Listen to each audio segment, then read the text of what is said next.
तो hello everyone, मैं हूं शिवम द्विवेदी और आप देख रहे हैं अपना पसंदीदा चैनल ज्ञानोदय के गुरुजी।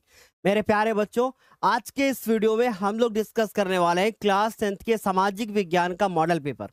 और ये एक ऐसा मॉडल पेपर होगा जो आपके बोर्ड के द्वारा जारी किया गया है, या आप इसको ऐसे समझ लो कि पिछले वर्ष यही वाला जो पेपर है वो आपका बोर्ड का पेपर था। तो बोर्ड ने ही समझ लो कि आपको ये जारी करके दिया गया है ना, बोर्ड द्वारा जारी करके दिया गया है। अब मेरे प्यारे बच्चों, जो ये पेपर है ये 2025 में पूरी की तरीके से रिपीट हो सकता है। इसके मोस्ट ऑफ द क्वेश्चंस ऐसे हैं जो कई बार पूछे गए हैं, बार बार पूछे गए हैं और फिर से पूछे जाने की पूरी संभावना है। अब मन में एक सवाल आता है हमारे प्यारे बच्चों के कि सर, हम पढ़ तो बहुत रहे हैं पर ना जाने हमारे पेपर में क्या आएगा। तो देखो, एक सिंपल सी बात है कि भैया हमें सिर्फ कर्म करना चाहिए, फल की इच्छा ना करनी चाहिए। और परीक्षा में कौन से प्रश्न आएंगे ना ये आपको पता है और ना ही ये हमें पता है। लेकिन जो एक्सपीरियंस के बेस्ड पर टीचर आपको पढ़ा दे और आपके पेपर में आ जाए तो वो टीचर अच्छा होता है, और अगर नहीं आया तो वो टीचर अच्छा नहीं होता है। ऐसा आप सभी कहते हो, परंतु मुझे पूरा यकीन है कि इस आज के पेपर में पढ़ाए हुए या आपको दिखाए हुए ऐसे प्रश्न होंगे जो आपकी बोर्ड परीक्षा का हिस्सा होंगे। तो चलिए आज की इस प्यारी सी क्लास को कर देते हैं शुरू। लेकिन सभी को पता है कि शाम के 7 बजे है और हमारी क्लास लाइव है, और लाइव क्लास होती है तो ये देखना जरूरी है कि भैया बच्चों की संख्या कितनी है, कितने सारे बच्चे मैम हमारी क्लास में हैं। अभी बहुत सारे बच्चे हमारी क्लास में अभी ज्वाइन हो चुके हैं, जैसा कि हम देख पा रहे हैं कि बच्चों की संख्या हजारों में पहुंच गई है। और भाई ये हमारे लिए बड़ी ही गर्व की बात है कि बच्चों की संख्या 1000-2000 से ऊपर भी होने वाली है, 2000 बच्चे आसपास हो गए हैं। तो चले भाई स्टार्ट किया जाए आज का ये प्यारा सा क्लास। मैम बताइएगा, ठीक है? चलो भाई स्टार्ट करते हैं मेरे प्यारे बच्चों। सबसे पहली चीज कि भैया ये जान लेना बहुत ज्यादा जरूरी होता है कि भैया इंस्ट्रक्शन, क्योंकि ताकि बोर्ड पेपर में इनको पढ़ने में हमारा समय बर्बाद ना हो। सेम यही इंस्ट्रक्शंस आपके बोर्ड पेपर में लिख के आएंगे। पहले है कि भैया सारे प्रश्न करने हैं, सभी प्रश्न अनिवार्य हैं। फिर उसके बाद स्टार्टिंग में 15 मिनट जो है वो आपको पेपर को पढ़ने के लिए मिलेगा। और जब आपको पेपर पढ़ने को मिलता है ना 15 मिनट में, बहुविकल्पी उसी समय पे 20 के 20 कर लेने हैं 15 मिनट में। सोच लीजिए कि ये कोई मैथ नहीं है कि आपको बहुत टाइम लगेगा। 15 मिनट में 20 के 20 बहुविकल्पी हो जाएंगे। 100% में कह रहा हूं कि अगर पढ़कर जाओगे, ज्ञानोदय से पढ़कर जाओगे, तो डेफिनेटली 15 मिनट में ही आपके 20 प्रश्न हो जाएंगे। तो मेरी एक छोटी सी सलाह है कि इन 15 मिनट में आप 20 के 20 जो बहुविकल्पी प्रश्न हो वो आप बोर्ड पेपर में कर लेना, राइट? और पेपर को पढ़ते समय आप पेन तो नहीं चला सकते, आपने एक पेंसिल रखना है। और जैसे मान लीजिए कि ये प्रश्न लिखा होगा ऐसे, तो आप यहाँ पे इसका जो ऑप्शन, मान लीजिए ऐसे ऑप्शन दिए गए हैं 4, इस तरीके से 4 ऑप्शन है। अब आप पेंसिल लिए हैं, बस पेंसिल से यहाँ पे एक बिंदु रख देना है, तो आपको पता रहेगा कि हाँ भाई, क्योंकि प्रश्न में आप प्रश्न पत्र में निशान नहीं लगा सकते, तो आप एक छोटा सा बिंदु रख लेना बस। ये मेरी एक सलाह है आपको, ठीक है? छोटा सा। फिर उसके बाद क्या है कि भैया प्रश्न 2 पार्ट में डिवाइड होगा, खंड आ और खंड बा। जो खंड आ होता है मेरे प्यारे बच्चों उसमें बहुविकल्पी प्रश्न होते हैं, और जो खंड बा होता है उसमें आपके वस्तुनिष्ठ यानी कि हमारे सब्जेक्टिव क्वेश्चंस होते हैं। वो कितने कितने होते हैं वो सब आगे बताएंगे। फिर उसके बाद है कि खंड आ में 20 बहुविकल्पी हैं और जिनके उत्तर आपको ओएमआर सीट में देने हैं, अगर आप उत्तर प्रदेश बोर्ड के छात्र हो। तो किसी दूसरे बोर्ड के हैं तो आपके बोर्ड का अलग अलग काम हो सकता है। ओएमआर सीट पर कोई भी आंसर को आपको काटना नहीं है, आपको मिटाना नहीं है, आपको व्हाइटनर का उपयोग नहीं करना है ओएमआर सीट पे। खंड बा जो होगा वो 50 अंकों का होगा, और खंड आ जो होगा वो हमारा कितने नंबर का होगा? 20। जिसके बाद खंड बा में 2 टाइप के क्वेश्चन होंगे, वर्णात्मक 1 एंड वर्णात्मक 2। इनका जो आंसर करना है वो आपको 80 शब्दों में करना है, इनका जो आंसर करना है वो आपको 150 शब्दों में करना है। और आपको मानचित्र संबंधी 2 प्रश्न मिलेंगे जो 5-5 नंबर के होंगे, यानी 10 नंबर आपको यहां से मिलेंगे। फिर उसके बाद है दिए गए मानचित्र को उत्तर पुस्तिका में संलग्न करना ना भूलें। धागा मिलेगा आपको, धागे से मानचित्र को बांधना मत भूलिएगा। और कभी कभी क्या होता है ना कि मानचित्र से गिर जाता है, मतलब कॉपी से मानचित्र गिर जाता है। ऐसे केस में हम अभी आपको लास्ट में बताएंगे कि क्या करके आना है कि आपका मानचित्र जो है ना वो कॉपी से निकले ना, ठीक है। तो वो सारी चीजें हम आपको बहुत अच्छे से बताएंगे। और मानचित्र कहाँ पर बांधना है, कॉपी के आगे, कॉपी के पीछे या कॉपी के बीच में, जब मानचित्र वाला प्रश्न आएगा लास्ट में तो हम आपको सब एक्सप्लेन करेंगे। ओके, स्टार्ट किया जाए। किसी भी बोर्ड के बच्चे हैं आप, आराम से इस पेपर को देख सकते हो। प्रत्येक प्रश्न के लिए अंक सामने लिखे होंगे और दृष्टिबाधित परीक्षाओं, जो दृष्टिबाधित परीक्षार्थी होंगे उनके लिए अलग से प्रश्न दिए होते हैं मानचित्र के। तो अगर ये वीडियो देख रहे हैं आप तो आई होप कि आप दृष्टिबाधित नहीं हैं। शुरू करते हैं। पहला प्रश्न हमारे सामने लिखा हुआ है, लिखा है कि 1789 में फ्रांस की क्रांति के समय, मैम पोल दे दीजिए मेरे प्यारे बच्चों को, और सब लोग फायर इमोजी के साथ आंसर करोगे। लिखा है कि 1789 में फ्रांस की क्रांति के समय किसका शासन था? लुई 14वां, लुई 16वां, लुई 15वां, नेपोलियन। आंसर करें फटाफट से। क्या बच्चों है कि 1789 में, देखो बच्चों ध्यान से सुनना, 1789 में फ्रांस की क्रांति हुई थी और उस समय पे फ्रांस पे एक राजा था, वो राज करता था और वो एक निरंकुश राजा था। निरंकुश का मतलब जिसके ऊपर किसी का अंकुश ना हो, और वो एक निरंकुश राजा था और वो पूरे फ्रांस पे अपना अधिकार जमाया हुआ था उसने। और साथ ही साथ वो एक प्रकार का कह सकते हैं कि बहुत क्रूर राजा था। जनता को जो आदेश दे देता था जनता को मानना पड़ता था। तो उस राजा का अंत हुआ और उस राजा का नाम था लुई 16वां। ठीक है, फ्रांस की जब क्रांति हुई तो फ्रांस की क्रांति में लुई 16वें की जो है क्या हो गई, पराजय हो गई। और फिर उसके बाद पराजय के बाद जो फ्रांस था वो पूरी तरीके से क्या हो गया मेरे प्यारे बच्चों, आजाद हुआ। तो फ्रांस की क्रांति हुई थी 1789 में। फिर बहुत सारी और घटनाएं घटी जो हमने डिटेल में आप लोगों को पढ़ाई है। तो मेरे प्यारे बच्चों जो करेक्ट आंसर होगा वो होगा लुई 16वां। कभी कभी क्या होता है ना, कभी कभी क्या होता है बेटा, और ये बूर्बो वंश से थे, ये भी आपको पता होना चाहिए। कभी कभी क्या होता है मेरे प्यारे बच्चों कि पूछ ऐसे लिख के आ जाता है, लुई 16वां ऐसे करके लिखा होता है, तो ये ऐसे लग करके भी आ जाता है। करेक्ट आंसर क्या होगा, सी। मैम कितने बच्चों ने इसका आंसर सी दिया? 66%। अगला जो प्रश्न है वो ये है कि वियना सम्मेलन की मेजबानी किसने की थी? अच्छा, वियना क्या है पहले ये जानकारी होनी चाहिए। वियना जो है ना मेरे प्यारे बच्चों, ये ऑस्ट्रिया में है। ऑस्ट्रिया एक प्रकार का देश है जहां पे मेंडल का जन्म हुआ था। आप सभी को जानकारी होनी चाहिए, मेंडल जो आप साइंस में पढ़ते हो। तो ऑस्ट्रिया ये हमारा कहाँ पे है, ऑस्ट्रिया में ही हमारा वियना है। और वहां पे एक सम्मेलन हुआ था। उस सम्मेलन को, मेरी बात गौर से सुनना, उस सम्मेलन के अध्यक्ष जो थे वो मैटरनिक थे। और उस सम्मेलन का एकमात्र उद्देश्य ये था कि फ्रांस के ऊपर कब्जा करना। और फ्रांस में उस समय पर नेपोलियन राज कर रहा था। कौन राज कर रहा था? नेपोलियन राज कर रहा था, जिसने 1804 ईस्वी में क्या कर दिया था, फ्रांस के ऊपर अपना कोड लागू कर दिया था, अपनी संहिता, अपनी जो है अपने कुछ कोड जारी किए थे फ्रांस में। ठीक है, उसके बाद फिर क्या हुआ मेरे प्यारे बच्चों, ध्यान से हमारी बात सुनते जाना। फिर 1815 में ये जो वियना सम्मेलन हुआ, इस वियना सम्मेलन की अध्यक्षता मैटरनिक ने की और मैटरनिक ऑस्ट्रिया के चांसलर थे। और फिर उसके बाद मेरे बच्चों फिर से ध्यान से सुनना, बहुत प्यारे प्यारे प्रश्न बता रहा हूं। इसका वियना सम्मेलन का एकमात्र उद्देश्य था कि नेपोलियन की पराजय। तो जरा ध्यान से देखो, लिखा हुआ है वियना कांग्रेस यूरोपीय देशों के राजदूतों का एक सम्मेलन था जो सितंबर 1814 से जून 1815 तक चला था। और 1815 में ही नेपोलियन की पराजय हुई थी।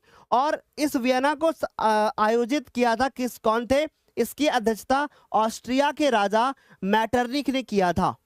ठीक है, मैटरनिक, उनकी अध्यक्षता में ये हमारा वियना सम्मेलन कंप्लीट हुआ था। तो भैया एक नहीं, हमने बहुत सारे प्रश्नों के आंसर आप सभी को दे दिए।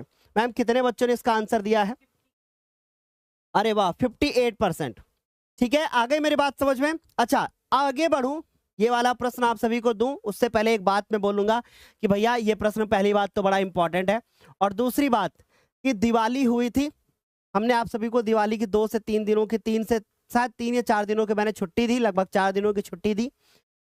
दिवाली हो चुकी है और दिवाली होने के बाद अब हम असली धमाका करेंगे।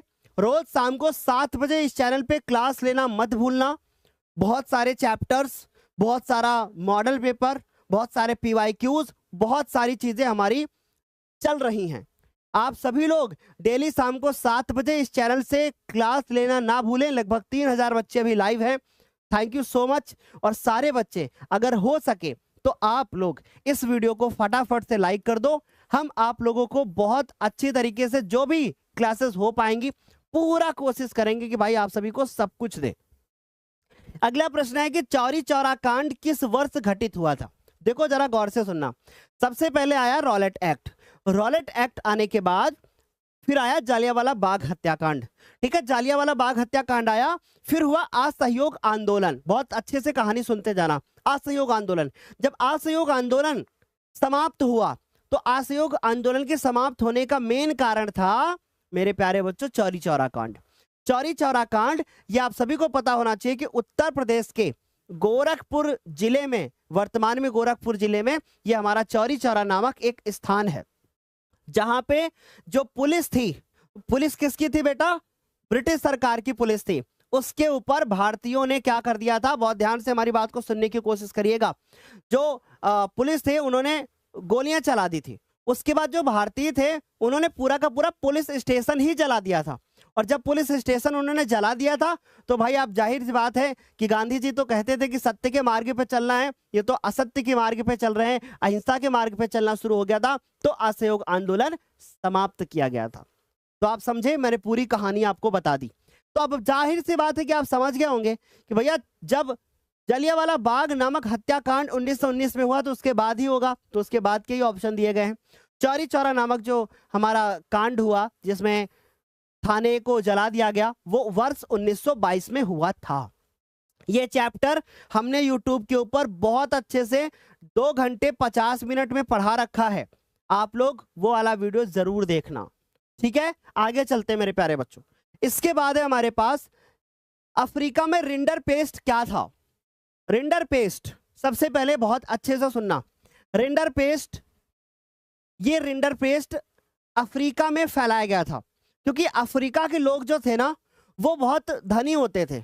और धनी होने के साथ साथ वो लोग क्यों धनी थे? क्योंकि वो लोग जानवर पालते थे। वो लोग जानवर पालते थे, कौन से भाई? जिनको हम लोग वही 4 पैर वाले जानवर यार, जानवर पालते थे, याक पालते थे, है ना, ऐसे कुछ जानवर पालते थे। और उनका जो दूध होता था या उनसे जो चीजें मिलती थी उसको वो बिक्री करते थे, जिसकी वजह से जो अफ्रीका के लोग थे वो बहुत ज्यादा धनी थे। अब ये बात यूरोप से पची नहीं, उसने क्या किया? अफ्रीका के ऊपर अपना कब्जा करने की कोशिश कर ली। बहुत प्यार से सुनना, अफ्रीका के ऊपर कब्जा करने की कोशिश की और रातों रात अफ्रीका पहुंच गए। और पहुंचने के बाद फिर वो अपने साथ जो है एक बीमारी लेकर के चले गए जिसका नाम था रिंडर पेस्ट, और वहां के पशुओं में फैला दी। और पशुओं में जब बीमारी फैला दी तो वहां के पशु क्या हो गए? मर गए। और मरने के बाद अफ्रीका के ऊपर कब्जा कर लिया। तो आप समझ गए कि भैया ये एक प्रकार की क्या थी? बीमारी है। और इस रिंडर पेस्ट को हम लोग मवेशी प्लेग के नाम से जानते हैं। मैंने पूरी कहानी बता दी आप सभी को। किसके नाम से जानते हैं? मवेशी प्लेग के नाम से जानते हैं। तो मुझे नहीं लगता कि यहां तक किसी बच्चे को कोई समस्या होगी। ठीक है, ये कौन से चैप्टर में है? भूमंडलीय विश्व का बनना, इतिहास का 3रा चैप्टर। चलिए आगे चलते हैं मेरे प्यारे बच्चों। अगला जो हमारे पास है वो है कि हिंद स्वराज पुस्तक के लेखक कौन है? हिंद स्वराज, गांधी जी जब अफ्रीका जा रहे थे तो अफ्रीका जाते समय पर उन्होंने ये किताब लिखी थी, या कहे कि ये पुस्तक लिखी थी, जिसका नाम है हिंद स्वराज। और आज तो रिकॉर्ड ही ब्रेक हो गया है। बच्चों की संख्या मैम कितनी पहुंच गई? 3162। मुझे तो मैम 3300 दिख रही है।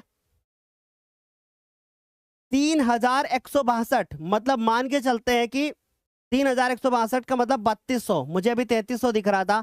भाई क्या बात है, बहुत बढ़िया। और मुझे बड़ी इस बात की खुशी है कि आप अब दिवाली के बाद यार वाकई में आप लोग सीरियस हो गए हो। बहुत बढ़िया मेरे प्यारे बच्चों। तो मेरी पूरी कोशिश है कि हम डीप में सारी चीजों को समझाएं। तो है कि भाई हिंद स्वराज पुस्तक के लेखक कौन है, ये बोला गया है। तो हिंद स्वराज की पुस्तक के लेखक क्या बाल गंगाधर तिलक जी हैं? बिल्कुल भी नहीं। क्या अरुणा आसिफ अली या आसफ अली? नहीं, ये भी नहीं है। हिंद स्वराज पुस्तक के लेखक है महात्मा गांधी। और जब वो दक्षिण अफ्रीका जा रहे थे तो दक्षिण अफ्रीका जाते समय उन्होंने ये पुस्तक लिखी थी। और इस पुस्तक में एक बड़ी खास बात लिखी थी, वो जानना बड़ा जरूरी है, क्योंकि असहयोग आंदोलन में अगर आपने वो वाली बात लिख दी तो पूरे नंबर मिलेंगे। अब कौन सी बात थी?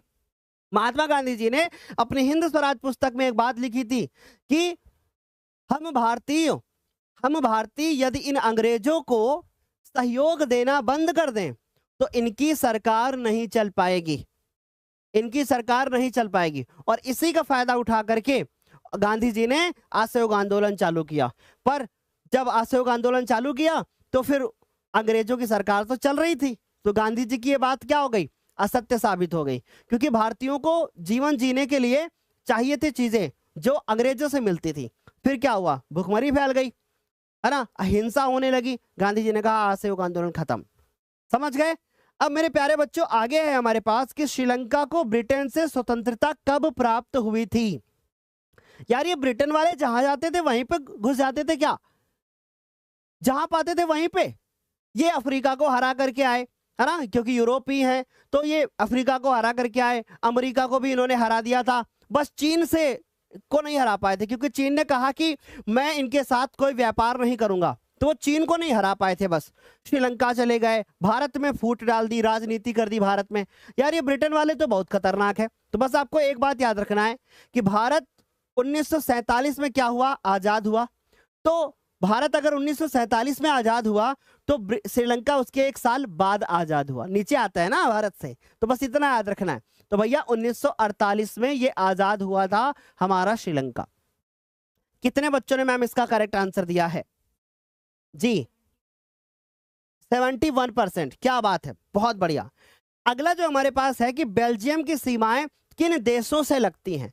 ये सत्ता की साझेदारी से क्वेश्चन आ गया बच्चा, सत्ता की साझेदारी से आ गया भैया। सिविक्स का पहला ये सिविक्स का एक क्वेश्चन पूछा गया है, और जिस चैप्टर का नाम है सत्ता की साझेदारी, जिसमें बेल्जियम और श्रीलंका के बारे में पढ़ाया गया है। तो मैंने चैप्टर पढ़ा भी रखा है आप सभी को। बेल्जियम की सीमाएं किन किन देशों से लगती हैं? किन देशों से लगती हैं? जल्दी बताओ। बेल्जियम एक प्रकार का ऐसा देश है जो बहुत छोटा है, जानकारी होनी चाहिए। इसकी जनसंख्या हरियाणा से भी कम है ना? बहुत ध्यान से सुनते जाना मेरे प्यारे बच्चों। और साथ ही साथ फ्रांस, नीदरलैंड, जर्मनी, लग्जमबर्ग, ये चार के चार जो देश हैं, ये चारों के चारों बेल्जियम के किनारे आते हैं, मतलब इसकी सीमा वाले देश हैं। कौन कौन से? फ्रांस, नीदरलैंड, जर्मनी और लग्जमबर्ग। और एक चीज ध्यान से सुनो, ध्यान से सुनना कि फ्रांस, नीदरलैंड, जर्मनी और लग्जमबर्ग, इन्हीं से आता है भैया ये बेल्जियम की क्या है, ये इस चारों किनारे हमारे बेल्जियम की चारों देश हैं, ठीक है, जो इसकी सीमा से लगते हुए हैं। फ्रांस, नीदरलैंड, जर्मनी और लग्जमबर्ग। याद रहेगा, भूलोगे तो नहीं। दो नाम तो इसके नाम में छुपे हुए हैं, देखो, जा से जर्मनी और उसके बाद ला से लग्जमबर्ग और उसके बाद फ्रांस और नीदरलैंड। ये आप अलग से ऐसे याद कर लो, ठीक है। फ्रांस, नीदरलैंड और लग्जमबर्ग और जर्मनी, दो तो उसी में छुपे हुए हैं। याद रहेगा, भूलोगे तो नहीं ना। करेक्ट आंसर क्या होगा इसका? ए। 81%। क्या बात है, बहुत बढ़िया बच्चों। 81% बच्चों ने इसका करेक्ट आंसर दिया है। बहुत खुशी हो रही है मुझे देख करके। आगे चलें। अगला जो प्रश्न है हमारे पास वो ये है कि चंडीगढ़, भारत से संबंधित यह प्रश्न है। चंडीगढ़, लक्षद्वीप, राजधानी दिल्ली, इन क्षेत्रों को क्या कहा जाता है? स्वतंत्र देश, पर्वतीय प्रदेश, या फिर केंद्र शासित प्रदेश, या फिर मेरे प्यारे बच्चों प्रांतीय प्रदेश? जल्दी से गुरुजी। सर आज हमने 2.0 बैच लिया है, इसमें अंतिम बैच मिलेगा? बिल्कुल मिलेगा बेटा, उसी के अंदर रिकॉर्डेड फोल्डर पे क्लिक करना, तो उसके अंदर वो बैच मिलेगा जिसके अंदर लाइव क्लासेस होंगी। तो अच्छा प्रश्न पूछा गया है, ये पूछा गया है कि भैया चंडीगढ़, लक्षद्वीप, राजधानी दिल्ली, इन क्षेत्रों को क्या कहा जाता है? इन क्षेत्रों को कहा जाता है केंद्र शासित प्रदेश। और अब आपसे एक चीज मैं बोलूंगा, आप मुझे कमेंट करके बताइए, आप मुझे कमेंट करके बताइए कि भारत में कितने केंद्र शासित प्रदेश हैं, और जिसकी भी कमेंट कब में करेक्ट आंसर होगा, भारत में कितने केंद्र शासित प्रदेश हैं, जिसका भी आंसर करेक्ट होगा उसको हमारी तरफ से करेक्ट आंसर के लिए उसको हार्ट मिलेगा। जैसा आप सभी जानते हो कि हाँ, एक कमेंट पे हार्ट मिलता है। तो ये आंसर क्लास के खत्म होने के बाद कमेंट करके बताना। अब अगला जो हमारे पास है प्रश्न वो ये है कि भैया निम्नलिखित में से किसमें महिलाओं के लिए आरक्षण सुनिश्चित है। आप ध्यान से देखो, 2020 2023 लगातार पूछा गया। ऐसा कौन सा भैया राजनीति का क्षेत्र है जिसमें महिलाओं के लिए आरक्षण दिया गया है? अब ये जल्दी से बता दो मैम। आज बच्चों की संख्या तो बहुत ज्यादा हो गई है। बहुत बढ़िया, वेरी गुड, सब लिख रहे हैं सर। केंद्र शासित प्रदेश 888। अच्छा, एक बात बोलूं आप लोगों से, एक बात बोलूं, बच्चों की संख्या अगर यहाँ पे 3300 है तो लाइक 2600 क्यों? क्या आप लोग ज्ञानोदय के गुरु जी को प्यार नहीं करते? करते हो ना? करते हो कि नहीं करते हो बताओ। अगर आप ज्ञानोदय के गुरु जी को प्यार करते हैं तो भैया वीडियो को लाइक तो कर ही दो, कम से कम। शेयर नहीं हो पाता आपसे तो लाइक तो कर दो मेरे मुन्ना। अगर आप लाइक करोगे तो और बच्चों तक वीडियो जाएगा। तो अगला जो हमारे पास प्रश्न है कि भैया किसमें महिलाओं के लिए आरक्षण सुनिश्चित है? विधानसभा में नहीं। एक बार कोशिश की गई थी कि विधानसभा में महिलाओं के लिए आरक्षण लागू किया जाए, परंतु फिर ये लागू नहीं हो पाया। ठीक है, तो मेरे प्यारे बच्चों ये करेक्ट आंसर नहीं होगा। लोकसभा में भी ऐसा बिल्कुल नहीं है और राज्यसभा में भी बिल्कुल ऐसा नहीं है। जो पंचायती राज संस्थाएं हैं, जैसे आप ग्राम पंचायत प्रधानी का चुनाव होता है आपके यहाँ, तो उसमें क्या होता है, बोलते हैं महिला सीट है इस बार, बोलते हैं ना महिला सीट है इस बार, महिला चुनाव लड़ेगी और प्रधान जी की बीबी खड़ी हो जाती चुनाव में। काम प्रधान जी करते हैं पर बीबी उनकी प्रधानी बन जाती है ना? तो करेक्ट आंसर होगा पंचायती राज संस्थाओं में। यहाँ पे क्या है ना बच्चों, यहाँ पे महिलाओं के लिए आरक्षण सुनिश्चित है। और सोचिए अगर महिलाओं के लिए आरक्षण सुनिश्चित ना हो, जब आपके गांव में अभी चुनाव होगा तो देखते हैं आप लोग कि एक तरफ महिलाओं के पोस्टर छप गए एकदम, फिर पुरुषों के नहीं छपते। जहाँ पे महिलाओं के छपते हुए कहीं भी दिख जाए समझ लेना कि इस बार गांव में प्रधानी बनेगी भैया, प्रधान नहीं बनेगा, है ना? आगे चले तो करेक्ट आंसर होगा पंचायती राज संस्थाओं में। अगला है कि निम्नलिखित में से किसमें भारत में महिलाओं के लिए 1/3 सीटें आरक्षित की जाती हैं? सेम क्वेश्चन है, बस पूछने का तरीका थोड़ा सा अलग है। किसमें भारत में महिलाओं के लिए 1/3 सीटें आरक्षित की जाती हैं? अभी अभी हमने बताया था भैया, कहां पे? पंचायत में। कहां पे मेरे प्यारे बच्चों? पंचायत में। बहुत इंपॉर्टेंट प्रश्न है। अगला प्रश्न दिया जाए, इसका आंसर कीजिए। सामाजिक विज्ञान का पेपर 2025 सर जल्दी से करा दो। बेटा वही तो करा रहे हैं ना, सामाजिक विज्ञान का पेपर ही तो करा रहे हैं, और क्या करा रहे हैं बेटा, है ना? भारत में 8 केंद्र शासित प्रदेश हैं। अरे वाह, क्या बात है, बहुत बढ़िया। बताइए जल्दी से, लैटेराइट मिट्टी का रंग कैसा होता है? देखो काला रंग तो होता है बेटा काली मिट्टी का, काला रंग तो होता है काली मिट्टी का, और काली मिट्टी में कपास सबसे ज्यादा पाया जाता है। क्या पाया जाता है बेटा? कपास सबसे ज्यादा पाया जाता है। भूरा रंग, भूरा रंग बहुत ऐसे समझ लो कि हाँ दोमट मिट्टी होगी तो उसका थोड़ा सा भूरा रंग हो सकता है, पर बहुत ज्यादा नहीं। सफेद मिट्टी, पीली मिट्टी, लेटेराइट मिट्टी ये आती है मेरे प्यारे बच्चों आपकी पीले रंग की, और ये ईंट के समान कठोर हो जाती है। बारिश होती है तो इसकी ऊपरी परत उड़ जाती है, बह जाती है, और उसके बाद फिर ये बहुत कठोर हो जाती है। ये लेटेराइट मिट्टी है, याद रहेगा, पीले रंग की होती है। अब इसके बाद अगला है कि निम्नलिखित में से एक मिट्टी का प्रकार नहीं है। इसमें से कौन ऐसा है जो वाकई में मिट्टी नहीं है? बताइए जल्दी से। सर काली मिट्टी तो होती है, काली मिट्टी हमने सुना है, और उसमें कपास बहुत ज्यादा पाया जाता है, याद रखिए।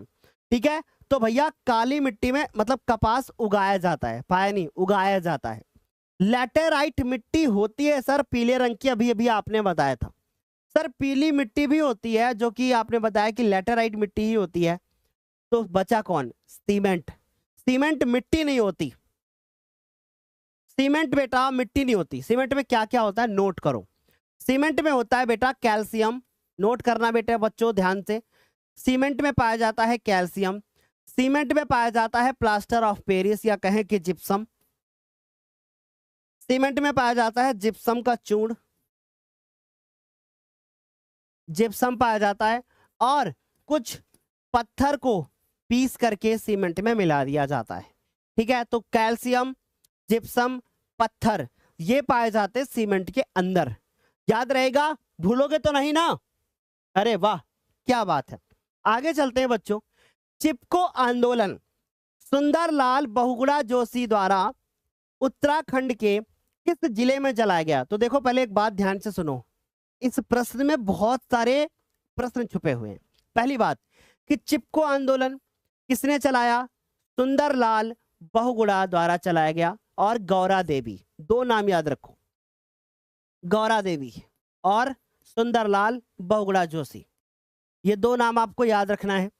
और कहां चलाया गया? ये उत्तराखंड के कौन से जिले में चलाया गया? उत्तराकाशी, नैनीताल, पिथौरागढ़? नहीं भैया, कौन से जिले में? चमोली जिले में चलाया गया। उत्तराखंड के चमोली जिले में ये चलाया गया था। और कुछ लोग थे जो वहां पे अंगूर के पेड़ों को काट रहे थे, तो वहां पे, और इस आंदोलन की एक खास बात और है कि इसमें महिलाएं बहुत ज्यादा थी, महिलाओं की संख्या इसमें बहुत ज्यादा थी। और उन अंगूर के पेड़ों से लोग चिपक गए थे और बोले कि नहीं भैया, ये हमारे जीवन का आधार है, ये हमारा पर्यावरण है, आप इसको काट नहीं सकते। और उसके लिए आंदोलन चला गया। पहले ये आंदोलन उत्तराखंड के चमोली जिले में था, अब धीरे धीरे करके आंदोलन फिर पूरे देश में फैल गया। तो ये चिपको आंदोलन है, याद रहेगा।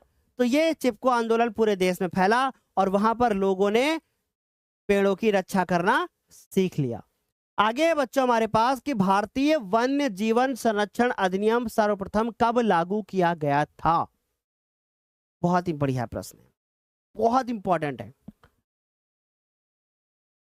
तो ऐसे प्रश्न आपको बताएंगे जो वन संसाधन से संबंधित हैं और जो हर साल आते हैं, हर साल आते हैं। इनको नोट कर लेना और मेरी बात याद रखना, हम आपका बिल्कुल समय बर्बाद नहीं करेंगे और हम एक एक, मुझे पता है मेरा बच्चा क्या चाहिए मेरे बच्चे को, ठीक है? तो एक एक जितनी बातें बताता जाऊं, नोट करते जाना, एक एक प्रश्न पढ़ाया हुआ आएगा। और कहीं ऐसा ना हो कि आपकी मम्मी बोलती है ना कि अब पछताए होत का जब चिड़िया उड़ गई खेत, सॉरी, अरे मैम को कुछ बता रहे थे यार इसीलिए उल्टा निकल गया। चिड़िया चुग गई खेत, ठीक है, ओपन कर दीजिए डोर को। तो अब पछताए होत का जब चिड़िया चुग गई खेत, समझ में आ गई बात? मैं इसको एक्सप्लेन कर रहा था, मुझे रोहित शर्मा वाली फीलिंग आई। उससे कुछ हो जाता है ना जब रोहित शर्मा से क्रिकेटर की बात कर रहे हैं, अरे यार हो गया कोई बात नहीं, तो भाई हम भी बोल दिया अरे यार हो गया, निकल गया, चिड़िया उड़ गई खेत, है ना, चिड़िया चुग गई खेत। तो बहुत प्यार से मेरी बात ध्यान से सुनना, ये बड़ा ही इंपॉर्टेंट प्रश्न है कि 1948 में बिल्कुल नहीं, 1952 में बिल्कुल नहीं, 1972 में बिल्कुल नहीं, 1970 में बिल्कुल नहीं, 1972 इसका करेक्ट आंसर होगा। यानी मेरे प्यारे बच्चों, भारतीय वन्य जीवन संरक्षण अधिनियम कब लागू किया गया? ये लागू किया गया 1972 में। और इसका एकमात्र उद्देश्य था कि वनों की रक्षा करना, है ना, वनों की रक्षा करना इसका एकमात्र उद्देश्य था। बच्चों की संख्या पहुंच करके हो गई है 3700। क्या बात है। अगला जो हमारे पास प्रश्न है इसी चैप्टर से संबंधित, वो है कि प्रोजेक्ट टाइगर यानी बाघ परियोजना की शुरुआत कब हुई थी? 1972 में, 1973 में, 1974 में, 1975 में? ध्यान से सुनो, ध्यान से सुनो। भारतीय वन्य जीवन संरक्षण अधिनियम 1972 में आया, उसके एक साल बाद 1973 में प्रोजेक्ट टाइगर मिशन की शुरुआत हुई। और प्रोजेक्ट टाइगर मिशन यानी कि बाघ परियोजना एक ऐसी परियोजना थी जिसमें बाघ की तो रक्षा करनी ही थी, अन्य जीवों की भी रक्षा करनी थी। बाघ परियोजना से मतलब ये सिर्फ नहीं कि सिर्फ प्रोजेक्ट टाइगर का मतलब सिर्फ टाइगर को बचाओगे, नहीं, सबको बचाना है, सारे जीवों को बचाना है। क्योंकि वो गुलाबी सिर वाली बतख है ना, ये भी गायब हो रही थी, कुछ हमारे मगरमच्छ गायब हो रहे थे, है ना। तो इन सब की रक्षा करना क्या हो गया था, जरूरी हो गया था, उनका संरक्षण करना जरूरी हो गया था। इसलिए प्रोजेक्ट टाइगर मिशन यानी बाघ परियोजना की शुरुआत कब करी गई, 1973 में की गई। करेक्ट आंसर हो जाएगा 1973। मैम कितने बच्चों ने 15 का आंसर दिया है, 57%। Very good. जो 43% बच्चे गलत हुए हैं, अगली बार ये गलत नहीं करेंगे, मुझसे वादा करें, मुझसे वादा करें कि अगली बार गलत नहीं करोगे, ठीक है। आगे बच्चों बात समझ में, आगे चलते हैं अगले प्रश्न पर। शिशु मृत्यु अनुपात निकाला जाता है। शिशु मृत्यु जो अनुपात होता है वो कैसे निकाला जाता है, कैसे निकाला जाता है? 1000 जीवित बच्चों पर, 800 जीवित बच्चों पर, 500 जीवित बच्चों पर, या 100 जीवित बच्चों पर?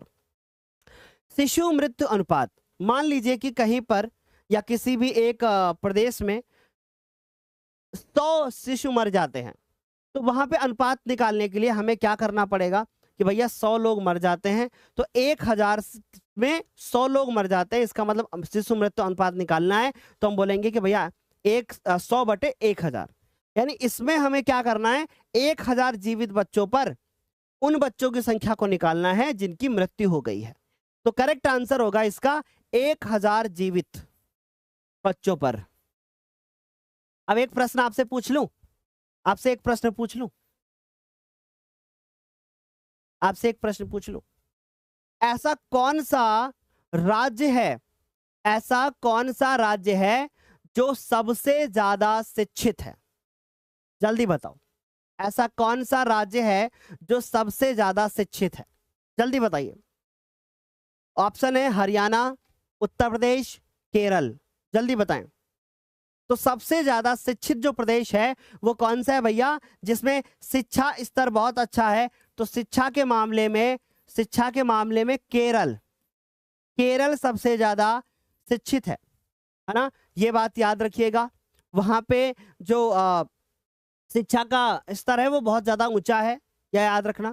फिर उसके बाद हरियाणा, पैसों के मामले में हरियाणा बहुत अच्छा है, लेकिन हरियाणा में जो शिशु मृत्यु दर है वो क्या है, बहुत ज्यादा है। वहां बहुत ज्यादा संख्या में बच्चे मर जाते हैं। उसका कारण है कि पैसा तो बहुत है पर शिक्षा कम है। तो ये चीज आप याद रखिएगा, ये प्रश्न पूछ लिए जाते हैं, ठीक है, याद रहेगा। केरल केरल केरल केरल, मेरे प्यारे बच्चे आंसर कर रहे हैं, अरे वाह क्या बात है, बहुत बढ़िया। अगला जो हमारे पास प्रश्न है वो ये है कि 14 से 15 की आयु के स्कूल जाने वाले कुल बच्चों का उस आयु के कुल बच्चों के साथ अगर प्रतिशत निकालें तो क्या कहलाएगा? बड़ा ही प्यारा प्रश्न पूछा गया। अब कभी कभी क्या होता है ना कि एक 2 नंबर का छोटा सा टिप्पणी वाला प्रश्न पूछ लेते हैं। क्या पूछ लेते हैं? पूछ सकते हैं आपसे पेपर में कि निवल उपस्थिति अनुपात किसे कहते हैं। आपसे पूछा जा सकता है कि निवल अनुपस्थिति अनुपात किसे कहते हैं। तो ये कैसे निकाला जाता है? हम किसी भी एक प्रदेश में उन बच्चों को ढूंढेंगे जो 14 से 15 वर्ष की आयु के हैं और स्कूल जाने वाले कुल बच्चों के साथ उनका अनुपात निकालेंगे। यानी हम उन बच्चों को ढूंढेंगे जो 14-15 वर्ष की आयु के हैं और उसी आयु के हम कुछ और बच्चों को, जितने बच्चे कुल होंगे उनकी संख्या निकालेंगे। फिर दोनों को हम डिवाइड करेंगे, जो 14-15 वाले हैं वो ऊपर होंगे और जो कुल वाले होंगे वो नीचे होंगे। गुणे में 100 लगा के परसेंटेज लगा देंगे। अगर नहीं समझ में आया तो बस इतना समझो कि कुल बच्चों के साथ हम क्या कर देते हैं, अनुपात निकालते हैं। किन बच्चों का? जो 14 से 15 साल की आयु के हैं। और फिर उसके बाद देखते हैं जो आता है उसको बोलते हैं निवल उपस्थिति अनुपात। समझ गए? आराम से क्लियर हो गया होगा, है ना? ए और बी में आंसर कर रहे हो ना सब लोग? मुझे पता है ना ये गलत करोगे। और ये कहां पे कौन सा प्रश्न है? ये 2023 में बोर्ड एग्जाम में आया हुआ है। ये 2023 बोर्ड एग्जाम में आया हुआ है बच्चे, और साथ ही साथ ये प्रश्न बहुत ज्यादा इंपॉर्टेंट है। याद रहेगा? भूलोगे तो नहीं ना? याद रहेगा ना बच्चों? चलो आगे चलते हैं। और हाँ, साथ ही साथ ये पता होना चाहिए कि ये प्रश्न आपका एनसीईआरटी का है, यानी एनसीईआरटी में ये लाइन लिखी हुई है कहीं पर, है ना? आगे चलते हैं। अब अगला जो हमारे पास प्रश्न है वो यह है कि निम्नलिखित में से किस वर्ष में महात्मा गांधी राष्ट्रीय ग्रामीण रोजगार गारंटी एक्ट को पारित किया गया? बहुत प्यारा प्रश्न है। क्या पूछा गया कि निम्नलिखित में से किस वर्ष में, ध्यान से सुनना, किस वर्ष में महात्मा गांधी राष्ट्रीय ग्रामीण एक्ट को पारित किया गया? इसका शॉर्ट फॉर्म है मनरेगा। क्या नाम है बेटा? मनरेगा। मनरेगा के माध्यम से आप सभी को पता होना चाहिए कि क्या कराया जाता है। गांवों में उन लोगों को नौकरी दी जाती है या उन लोगों को काम दिया जाता है जो लोग कैसे हैं बेटा? आर्थिक रूप से कमजोर हैं, जो लोग 18 वर्ष से आयु उनकी ज्यादा है और साल के 365 दिनों तक काम नहीं मिलता। उनको काम कितने दिन मिलता है? मात्र 100 दिनों का। और सरकार अगर उनको 100 दिन का काम ना दे पाई तो उनको रोजगार भत्ता देगी। देखो कितनी बातें बता रहे हैं आपको, एक छोटा प्रश्न खत्म हो सकता है। उनको रोजगार भत्ता देगी। रोजगार भत्ता का मतलब काम ना होने पर पैसा भी देगी सरकार। समझ गए मेरे प्यारे बच्चों बात? अब बड़ी इंपॉर्टेंट बात है कि ये जो मनरेगा था ये 2005 में आया था। कब आया था बेटा? ये 2005 में आया था। अब लेकिन बहुत प्यार से सुन लेना, हमसे पूछा गया कि भैया ये पारित कब किया गया? तो पारित किया गया 2005 में। बहुत ध्यान से सुनना। और 2005 में पारित करने के बाद अगर ये प्रश्न आ जाए कि ये भारत में कब लागू हुआ था, अगर ये प्रश्न आए तो 2006 में, नोट कर लो कहीं पर। और ये आ जाए कि पूरे भारत में कब लागू हुआ था तो 2008 में। यानी पारित हुआ 2005 में, लागू हुआ 2006 में, और पूरे भारत में कब लागू हुआ? 2008 में। 3 टाइप के प्रश्न बनेंगे, 3 टाइप के प्रश्न बनेंगे। कल सुबह मैं एक क्लास ले रहा था तो वहां पे एक बच्चा लगातार ये प्रश्न मेरे से पूछ रहा था, तो मैंने सोचा कि क्यों ना हम इसको मॉडल पेपर में ऐड करें। लेकिन जब मैंने मॉडल पेपर देखा बोर्ड के द्वारा जारी किया गया तो देखा कि भैया ये प्रश्न पूछा गया है। कब पूछा गया? 2020 में पूछा गया। ठीक है, समझ गए मेरे प्यारे बच्चों? आगे चलें। ओके, वेरी गुड, बहुत बढ़िया, आगे चलते हैं। बस एक सेकंड, एक बच्चा बदतमीजी कर रहा है, उसको थोड़ा सा हम प्रसाद दे दिए हैं। अगला जो प्रश्न है मेरे प्यारे बच्चों, राष्ट्रीय उपभोक्ता दिवस कब मनाया जाता है? उपभोक्ता का मतलब कंज्यूमर, नेशनल कंज्यूमर डे। ये आपका दिन है क्योंकि आप क्या हो? उपभोक्ता हो। उपभोक्ता का मतलब आप कंज्यूमर हो। कंज्यूमर का मतलब आप मोबाइल चलाते हो, है ना? आप दुकानों पे जाते हो, सब्जी खरीदते हो, आप दुकानों पे जाते हो, मसाले खरीदते हो, आप दुकान पे जाते हो, शोरूम में जाते हो, एसी खरीदते हो, टीवी खरीदते हो। तो यू आर कंज्यूमर। कंज्यूमर का मतलब उपभोक्ता, उपभोग करने वाला। लेकिन आपको सच बताओ, पता है कि आपका दिन कब मनाया जाता है? बताओ कब मनाया जाता है आपका दिन? जानकारी है? नहीं है, मैं बताता हूं। 25 दिसंबर को क्या मनाया जाता है? Christmas day. क्रिसमस डे से एक दिन पहले क्या मनाया जाता है? राष्ट्रीय उपभोक्ता दिवस। क्रिसमस डे तो सब लोग याद रखते हो, उसके एक दिन पहले राष्ट्रीय उपभोक्ता दिवस भी मनाया जाता है। सर आपने ऐसा क्यों बोला कि क्रिसमस डे? ताकि आप इसको लॉन्ग टाइम तक याद रख सको। तो मेरे प्यारे बच्चों क्या आ गया?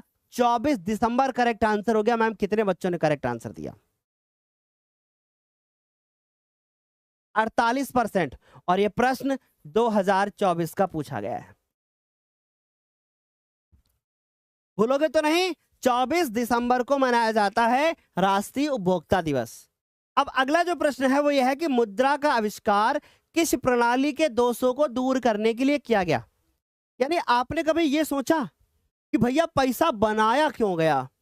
जब पैसा नहीं होता तो कितना अच्छा होता ना, किसी से कोई लड़ाई झगड़ा नहीं होता, कोई समस्या नहीं होती। तो अच्छा एक चीज बताओ, थोड़ा सा फनी लैंग्वेज में समझाने की कोशिश करते हैं मेरे प्यारे बच्चों। ये आपके मोहल्ले की वो आंटी हैं जो सवेरे सवेरे आती हैं और आपकी मम्मी से बोलती हैं, ए जिज्जी आज तुम्हारे घर में क्या बनेगा? तो उन्होंने बोला आज हमारे घर में सब्जी बनेगी। तो उन्होंने कहा कि हम थोड़ी दाल बनाएंगे, ऐसा करना कि सब्जी हमको दे देना, दाल तुम ले लेना, थोड़ी थोड़ी बांट के खा लेंगे, है ना? सोचिए मेरी बात को। फिर ये आंटी ये सवाल आपकी मम्मी से करती हैं। अब आंटी जी ये सवाल तब करती ना जब कुछ समय पहले रहती होती। अब क्या है ना कि आपकी मम्मी ये भी तो कह सकती है, अरे कोई बात नहीं, हमारे यहाँ दाल बनी है ना, कोई बात, थोड़ी बनाई है। तो अब आंटी जी गुस्सा आ जाएंगे, कहीं हमारे पास बहुत पैसा है, अगले दिन देखो मंगा लेते हैं सब्जी, मंगा लेते हैं दाल, बनाएंगे खुद, खाएंगे खुद। तो पहले समय में ऐसा ही होता था कि लोग एक दूसरे से वस्तुओं को बदल लेते थे, एक दूसरे से वस्तुओं को बदल लेते थे क्योंकि उनके पास पैसा नहीं था। तो वस्तु विनिमय प्रणाली यानी कि वस्तुओं को बदलने के लिए, है ना, ये वस्तु विनिमय प्रणाली थी, इस प्रणाली को खत्म करना चाहते थे, वस्तुओं का आदान प्रदान ना हो, इस प्रणाली को खत्म करना चाहते थे, क्योंकि इससे दो चीजों की दिक्कत होती थी। एक दिक्कत ये होती थी कि अगर मुझे चावल चाहिए और मेरे पास गेहूं है, तो मैं अपने गेहूं उसी को दे पाऊंगा ना जिसको गेहूं चाहिए। अब मैं ढूंढूं कि यार किसको गेहूं चाहिए, अब मेरे पास चावल तो है, मुझे चावल चाहिए। तो इस दोहरी समस्या को समाप्त करने के लिए, वस्तु विनिमय प्रणाली को समाप्त करने के लिए मुद्रा का आविष्कार हो गया। ठीक है, तो 61% बच्चों ने इसका करेक्ट आंसर दिया। और अब इसी बात पे एक सवाल और पूछ लिया जाए। मुझे कमेंट करके आंसर बताइएगा कि एमआरपी का अर्थ क्या होता है। एमआरपी का अर्थ क्या होता है, इसको हिंदी भाषा में क्या बोलेंगे? एमआरपी का अर्थ क्या होता है मैं बता दूं। एमआरपी का मतलब होता है अधिकतम खुदरा मूल्य। यह प्रश्न कई बार पूछा गया है बोर्ड पेपर में। अधिकतम खुदरा मूल्य अंग्रेजी भाषा में बोलते हैं मैक्सिमम रिटेल प्राइस। ठीक है, शायद आपको इससे पहले ये आंसर नहीं पता होगा। Very good, maximum retail price. Mohammad Adil answer कर रहे हैं। ठीक है, आ गई मेरी बात समझ में? अच्छा, अब एक बात बोलना चाहता हूं। इस समय पर मैं देख पा रहा हूं कि 3600 बच्चों ने इस वीडियो को लाइक किया है। 3600 बच्चों ने इस वीडियो को लाइक किया है, अभी मैं देख पा रहा हूं। मैं ये चाहता हूं कि मेरे कहने पर ये लाइक बढ़ करके 4000 हो जाए, तो भाई मुझे भी लगेगा कि हाँ, मेरा पढ़ाना सफल हो रहा है, मेरे बच्चे पसंद कर रहे हैं इस वीडियो को। फिर मैं आगे बढ़ूं। जल्दी से इस चीज पर थोड़ा सा ध्यान दे।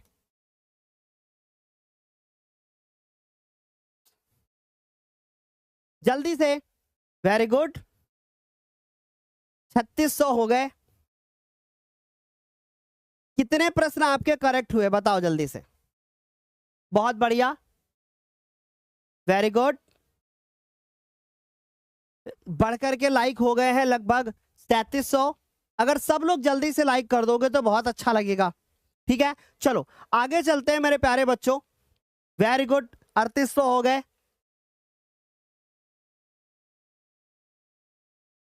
चले, 3900 हो गए।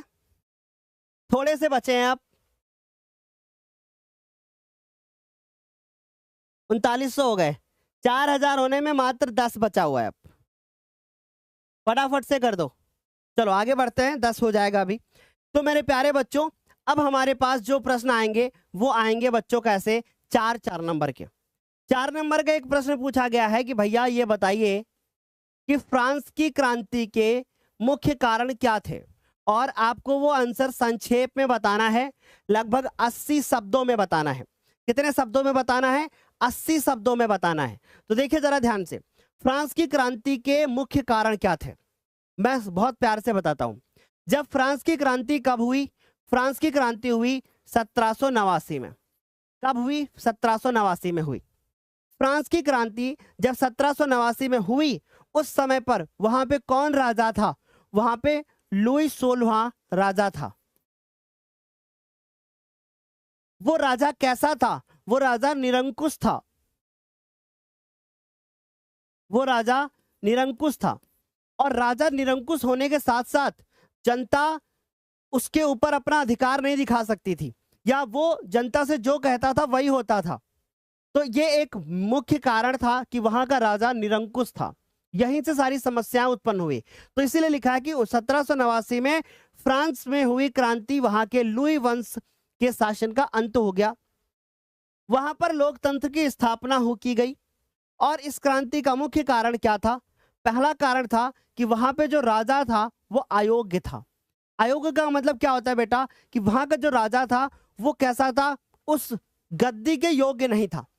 उस गद्दी के योग्य नहीं था, क्योंकि वो राजा बेटा क्या था? फ्रांस की क्रांति के दौरान वहां पे लुई वंश शासन का अंत हो गया, जिसका शासक लुई 16वें था। वह एक अयोग्य था राजा, हठी था, जो चीज सोच लेता था वही करता था। साथ ही साथ अदूरदर्शी था, यानी चीजों को देखता था लेकिन दूर तक नहीं सोचता था। और कर्तव्यहीन था, सिर्फ मजे के लिए अपनी जिंदगी जीता था, ऐस ऐस करता था, है ना, अयासी करता था, लेकिन वो जनता के बारे में नहीं सोचता था। ये कारण था, जो कि एक मेन कारण था कि वहां पे फ्रांस की क्रांति हो गई, अर्थात वहां पे लोग जागरूक हो गए। अगला जो मेरे प्यारे बच्चों था कि अगला जो प्रश्न पूछा जा रहा है वो यह है कि भैया मध्यम वर्ग, है ना, इसी क्वेश्चन में दूसरा कारण था कि मध्यम वर्ग। अब ये मध्यम वर्ग कौन है? मध्यम वर्ग है बेटा हम लोग जैसे जो है क्या किए, जन्म ले लिए। समझिए, सोचिए, जरा सोच के देखो, मैं समझाने की कोशिश करता हूं। मान लीजिए कि मेरे प्यारे बच्चों ये क्या था, वहां पे राजा था, वहां पे क्या था, लुई 16वां राजा था, और ये क्या थे, ये वहां की गरीब जनता थी, ये वहां की गरीब जनता थी। ये कैसे लोग थे? ये लोग गरीब लोग थे।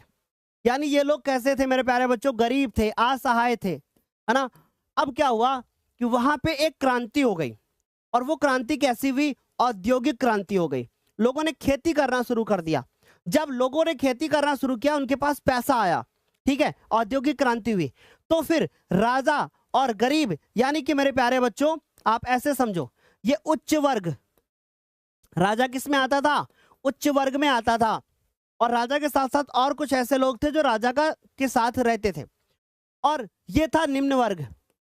लेकिन इस निम्न वर्ग और इस उच्च वर्ग के बीच में एक दूसरा वर्ग आ जाता है, जिसका नाम होता है मध्यम वर्ग। और ये जो मध्यम वर्ग होता है, इस मध्यम वर्ग की एक खास बात थी, इस मध्यम वर्ग की एक खास बात थी कि ये पढ़ा लिखा वर्ग था। इसमें वकील आते थे, इसमें अध्यापक आते थे, इसमें सरकारी कर्मचारी आते थे, और जिसकी वजह से ये हुआ कि भैया फ्रांस में जब क्रांति हुई तो इन लोगों ने इन लोगों का साथ दे दिया, और जब क्रांतिकारियों का साथ दे दिया, इन गरीब असहाय लोगों का साथ दे दिया, तो फ्रांस की क्रांति हो गई। एक ये मुख्य कारण था। दूसरी चीज मेरे प्यारे बच्चों कि भैया वहां पे जो आम जनता थी, जो वहां की जनता थी, वो रोजी रोटी के लिए मरती थी, रोजी रोटी के लिए राजा के ऊपर निर्भर होती थी, और राजा उसको खाना नहीं देता था। या ऐसे समझो कि राजा जो है ना इन लोगों को परेशान करता था। तो वही चीज लिखा है कि इस समय पर शासक उच्च वर्ग, कुलीन वर्ग जहां विलासितापूर्ण जीवन बिता रहे थे, वहीं जो वहां की आम जनता थी, वे लोग रोजी रोटी को तरस रहे थे। अब सोचिए, एक बार जरा सोच कर देखो, आपके घर में आपकी मम्मी है, आपके पापा हैं, आपका भाई है, आपकी बहन है, 4 लोग रहते हो, और आपके पापा आपके घर में राजा हैं, और आपके पापा एक काम करें कि पापा जो है ना आपको पैसे दें, लेकिन आपकी बहन को पैसे ना दें, तो क्या होगा? सोच के देखिए। अगर आपके पिताजी आपको पैसा दें और आपकी बहन को पैसा ना दें, आपकी बहन 1 दिन बर्दाश्त करेगी, 2 दिन बर्दाश्त करेगी, 3 दिन बर्दाश्त करेगी, और फिर बोलेगी पापा मुझे पढ़ाते क्यों नहीं हो, पापा मुझे पैसा क्यों नहीं देते हो, मेरा भी तो जीवन है, पापा आप मेरे भाई को इतना प्यार करते हो पर मुझे प्यार नहीं करते। यही कारण था कि वहां पे फ्रांस की क्रांति हो गई, क्योंकि राजा उन लोगों का साथ देता था जो उच्च वर्ग के लोग थे, निम्न वर्ग के लोगों का साथ नहीं देता था, जिसकी वजह से वहां पे फ्रांस की क्रांति हो गई। तो 3 कारण हमने अभी तक बताए कि भैया अयोग्य शासक, मध्यम वर्ग और आम जनता की दयनीय स्थिति। इसके बाद आता है मजदूर वर्ग की दुर्दशा। अब एक बार सोच के देखो कि आप एक ऐसे गांव में रहते हो जहां पे प्रधान जी बोलते हैं कि आओ मेरे घर में काम करो आके, आओ मेरे घर में काम करो आके, और आपके घर में काम कर रहे हैं, आप सिर्फ उनको खाने को दे रहे हो, उनको कुछ भी पैसा नहीं दे रहे हो, आप उनको कुछ भी मजदूरी नहीं दे रहे हो, सिर्फ आप क्या कर रहे हो, बोल रहे हो कि भैया गिरमिटिया मजदूर की तरीके से हमारे घर में काम करो, यानी कि वे मजदूर जो सिर्फ रोटी के लिए काम करते हो उस तरीके से काम करो। तो आप कब तक, आप मजदूर हो, आप कब तक आप सहोगे? आपको भी जरूरत की चीजें चाहिए ना, तो आप राजा के खिलाफ एक्शन लोगे। ये एक दूसरा कारण था।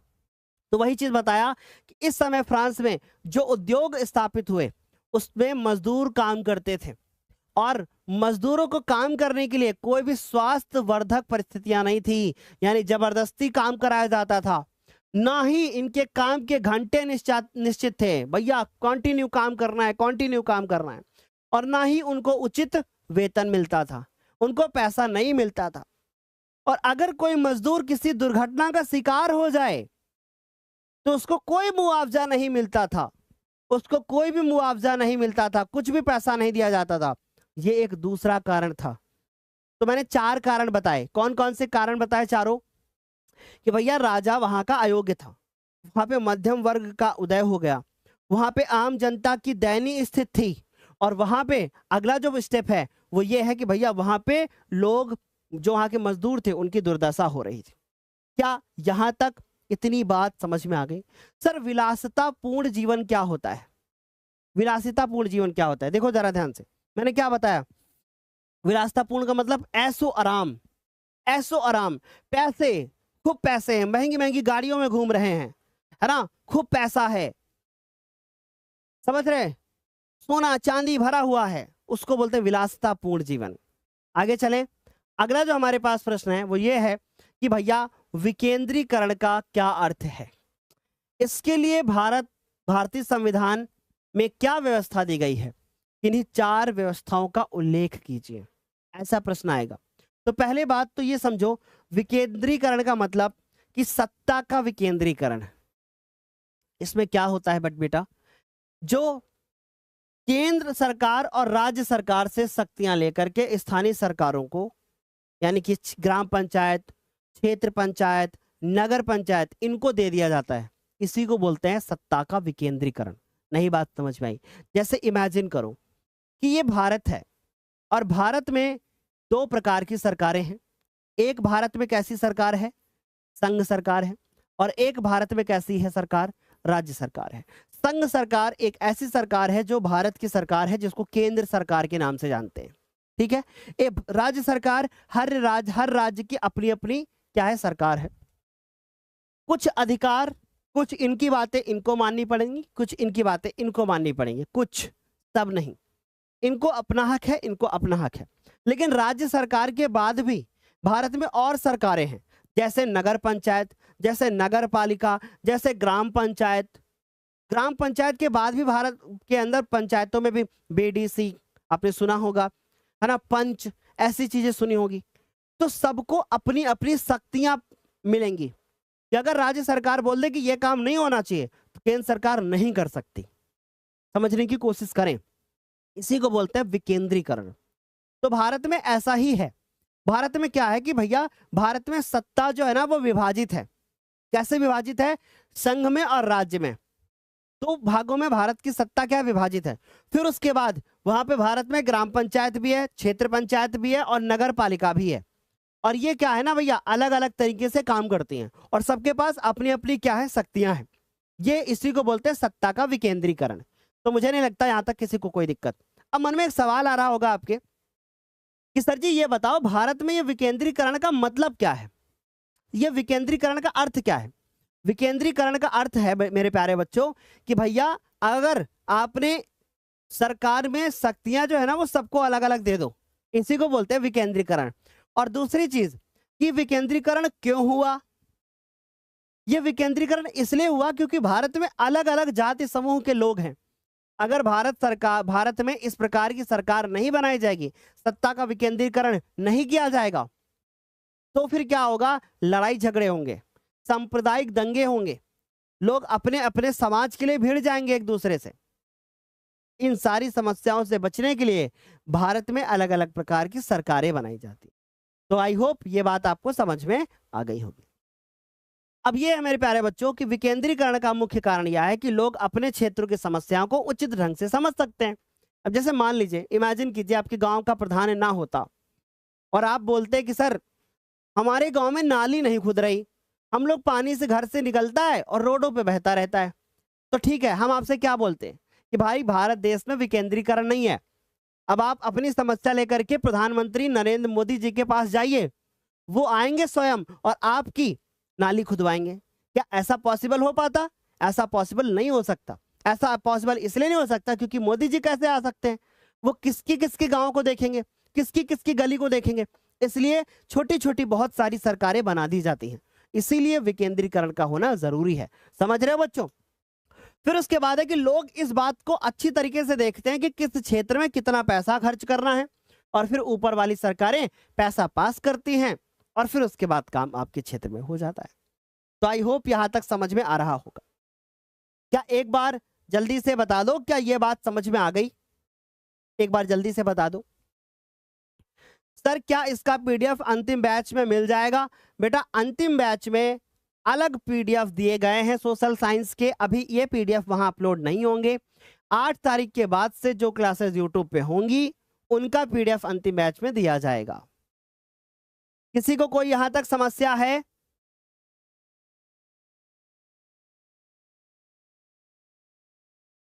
एक बार जल्दी जल्दी से बता दो। क्लियर? आगे चलें। अब अगला जो हमारे पास प्रश्न है कि भैया क्या क्या कदम उठाए हैं सरकार ने, तो ध्यान से देखो। पहला कदम ये उठाया कि पदाधिकारियों के पदों में अनुसूचित जातियों, अनुसूचित जनजातियों और पिछड़ी जातियों के लिए सीटें आरक्षित कर दी। यानी कि जैसे राज्यसभा है, लोकसभा है, इसमें सीटों की आरक्षण इसमें कर दिया गया, ताकि ये ना हो कि कोई अनुसूचित जाति का या अनुसूचित जनजाति का व्यक्ति बोले कि नहीं भैया हम तो सब बड़े बड़े लोग लड़ लेते हैं, सामान्य जाति वाले लड़ लेते हैं, हम लोग तो चुनाव नहीं लड़ पाते। तो ऐसा नहीं हो, इसलिए वहां पे आरक्षण की सुविधा लागू कर दी गई। और कम से कम 1/3 पद महिलाओं के लिए आरक्षित हैं। लेकिन महिलाओं के लिए कहां पे आरक्षित हैं? पंचायती राज में, यानी कि पंचायत में 1/3 सीटें आरक्षित कर दी गई। हर राज्य में पंचायत और नगर पालिका चुनाव के लिए एक राज्य चुनाव आयोग भी बनाया गया, जो चुनाव कराता है। जो क्या कराता है बेटा? चुनाव कराता है। उत्तर प्रदेश का अपना अलग होगा, मध्य प्रदेश का अपना अलग होगा, सबके अलग अलग होंगे। तो ऐसा प्रश्न भी बोर्ड एग्जाम में आता है, आप लोगों ने अच्छे से देख लिया। एक बार जल्दी से बता दो, किसी को कोई समस्या? चलें आगे। चलो अगला प्रश्न स्टार्ट करें, उससे पहले मैं अपने कुछ मन की बात कहना चाहता हूं। और मन की बात मैं इसलिए कहना चाहता हूं क्योंकि मैं आपको कुछ अवेयर करना चाहता हूं, आपको सही जानकारी देना चाहता हूं। ये क्लास हमने स्टार्ट करी, आप लोगों ने देखा 3600-3700 बच्चे थे। मुझे अभी इससे कोई फर्क नहीं पड़ रहा है, बस बता इसलिए रहा हूं ताकि आप सही जानकारी ले लो। और अभी मैं देख रहा हूं कि जैसे ही हमने सब्जेक्टिव क्वेश्चन से स्टार्ट किए, 21 नंबर प्रश्न जैसे ही आया, 1000 बच्चे तुरंत कम हो गए और 400 अभी और कम हो गए, यानी 1400 बच्चे कम हो गए। उसका कारण क्या है कि आप अभी विलासितापूर्ण जीवन चाहते हो। आप चाहते हो कि आपको सिर्फ एमसीक्यूज मिलता रहे और आप आराम से करते रहो। और जबकि मैं इस बात को समझा समझा करके थक चुका हूं, आपके आगे हाथ भी जोड़ चुका हूं कि बच्चे सिर्फ एमसीक्यूज आपकी जिंदगी नहीं बनाएंगे।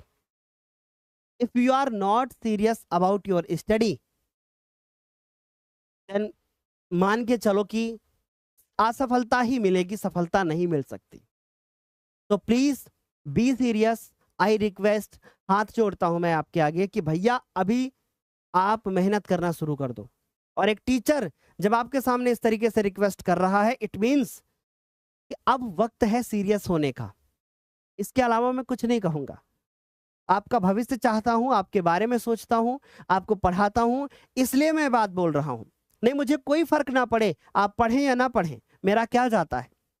लेकिन मैं इसीलिए आपसे ये बात बोल रहा हूं क्योंकि मैं चाहता हूं कि यदि मैं पढ़ा रहा हूं तो आप सही ढंग से पढ़ाई करें। But you are not serious. आपका 2-2.5 महीने बाद बोर्ड एग्जाम है और आप अभी भी सिर्फ ये चाहते हो कि आपका सिर्फ एमसीक्यूज पढ़ाया जाए, तो ये रॉन्ग है। आप गलत सोच रहे हो, है ना? समझे हमारी बात? तो अगर सीरियस आप हो तो अच्छी बात है, नहीं हो तो फिर गलत बात है। इसके अलावा मैं कुछ नहीं कहूंगा। मुझे कोई फर्क नहीं पड़ रहा, ये मत सोचो कि मुझे कोई फर्क पड़ रहा। मुझे फर्क इस बात से पड़ रहा है कि आप सीरियस नहीं हो। आप सीरियस नहीं हो, जो भी सीरियस नहीं है मुझे उससे फर्क पड़ रहा है ना? चले अगला जो हमारे पास प्रश्न है वो यह है कि वर्षा जल संग्रहण या संचयन के उद्देश्यों पर प्रकाश डालिए। देखिए जरा ध्यान से, वर्षा जल संग्रहण, वर्षा जल संग्रहण का मतलब क्या होता है बेटा?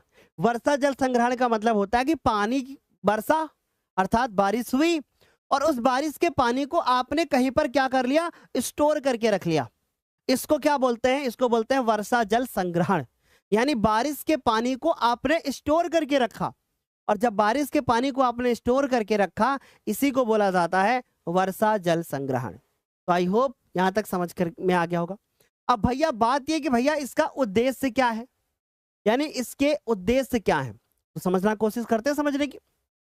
सबसे पहला पॉइंट कि वर्षा के जल का पुनः उपयोग करने के लिए उसका संरक्षण करना, उसका भंडारण करना जल संग्रहण कहलाता। यानी कि वर्षा के जल को पुनः आप उपयोग कर लो, एक बार बारिश हो गई फिर उसके बाद आप उसको उपयोग कर लो। देश का एक ऐसा मात्र राज्य है जिसका नाम है तमिलनाडु। बहुत प्यारा सा प्रश्न है, एमसीक्यू पूछा जाता है कई बार। देश का, पूरे देश का एक ऐसा मात्र राज्य है जिसका नाम है तमिलनाडु, जिसमें हर घर में छत पर बारिश होने के बाद पानी को इकट्ठा किया जाता है, और उसके बाद उसको इकट्ठा करने के बाद धीरे धीरे करके उसको उपयोग किया जाता है। छत पे पानी भर के रख लेते हैं, और जब बारिश होती है फिर उसको धीरे धीरे करके उपयोग किया जाता है। समझे बच्चों? फिर उसके बाद आखिर इसका उद्देश्य क्या है, तो कुछ उद्देश्य हैं कि सड़कों पर जल के फैलाव को रोकना, क्योंकि सड़कों पर अगर बारिश का पानी फैलेगा सड़कें खराब होंगी। बहुत सारे उद्देश्य हैं। दूसरा उद्देश्य है कि जब गर्मी की ऋतु आएगी तो पानी की समस्या होगी, उससे बचने के लिए दूसरा उद्देश्य हो गया। तीसरा कि जल की सतही बहाव को कम करना। सतही बहाव का मतलब जो बारिश का पानी रोड पे बहता जाता है, मिट्टी पे बहता जाता है, तो मिट्टी को भी अपने साथ बहा करके लेके जाता है, उसको रोकना। ठीक, और ये जब बह के जाता है तो जो नालियां होती हैं वो अवरुद्ध हो जाती हैं। आ गई मेरी बात समझ? अरुण सैनी, क्लास समाप्त होने के बाद आपको अनब्लॉक कर दिया जाएगा। अब आप चुपचाप इसी क्लास को देखें, मैं आपसे रिक्वेस्ट करता हूं। अब कमेंट ना करें, क्लास एंड होने के बाद आपको अनब्लॉक कर दिया जाएगा, ठीक है? अच्छा, दूसरी चीज, भौम जल। भौम जल का मतलब होता है भूमि के अंदर जो पानी इकट्ठा होता है उसको बोलते हैं भौम जल, और उसमें अगर आपको वृद्धि करना है तो बारिश के पानी को रोकना पड़ेगा, उसको वापस जमीन में भेजना पड़ेगा, तभी भौम जल यानी भूमि का जो जल होगा उसका स्तर बढ़ेगा। उसका स्तर बढ़ेगा मेरे प्यारे बच्चों, और जब तक उसका स्तर नहीं बढ़ेगा तब तक पानी की कमी होती रहेगी। अब जब सोचिए बारिश का पानी आया और बारिश का पानी सब बह गया, उत्तर प्रदेश का पानी बह करके निकल गया भैया, उधर जो है पहुंच गया पाकिस्तान की तरफ। इमेजिन करो, मजाक कर रहा हूं वैसे। उत्तर प्रदेश का पानी बह के मध्य प्रदेश में चला गया, अब मध्य प्रदेश में पानी तो ज्यादा हो गया, वहां पे बाढ़ आ गई। तो बाढ़ भी ना आए इसलिए भी भूमि के जल को सही से उपयोग करना है। पेड़ों में जो है मिट्टी का कटाव ना हो, क्योंकि मिट्टी के कटाव से पेड़ भी जो होते हैं ना वो गिर जाते हैं। बहुत सारे कारण आप लिख सकते हो, है ना? बांध बना करके बिजली बना सकते हो। तो बहुत सारे कारण हैं जो कि वर्षा जल संग्रहण के उद्देश्यों में आप लिख सकते हो, ठीक है?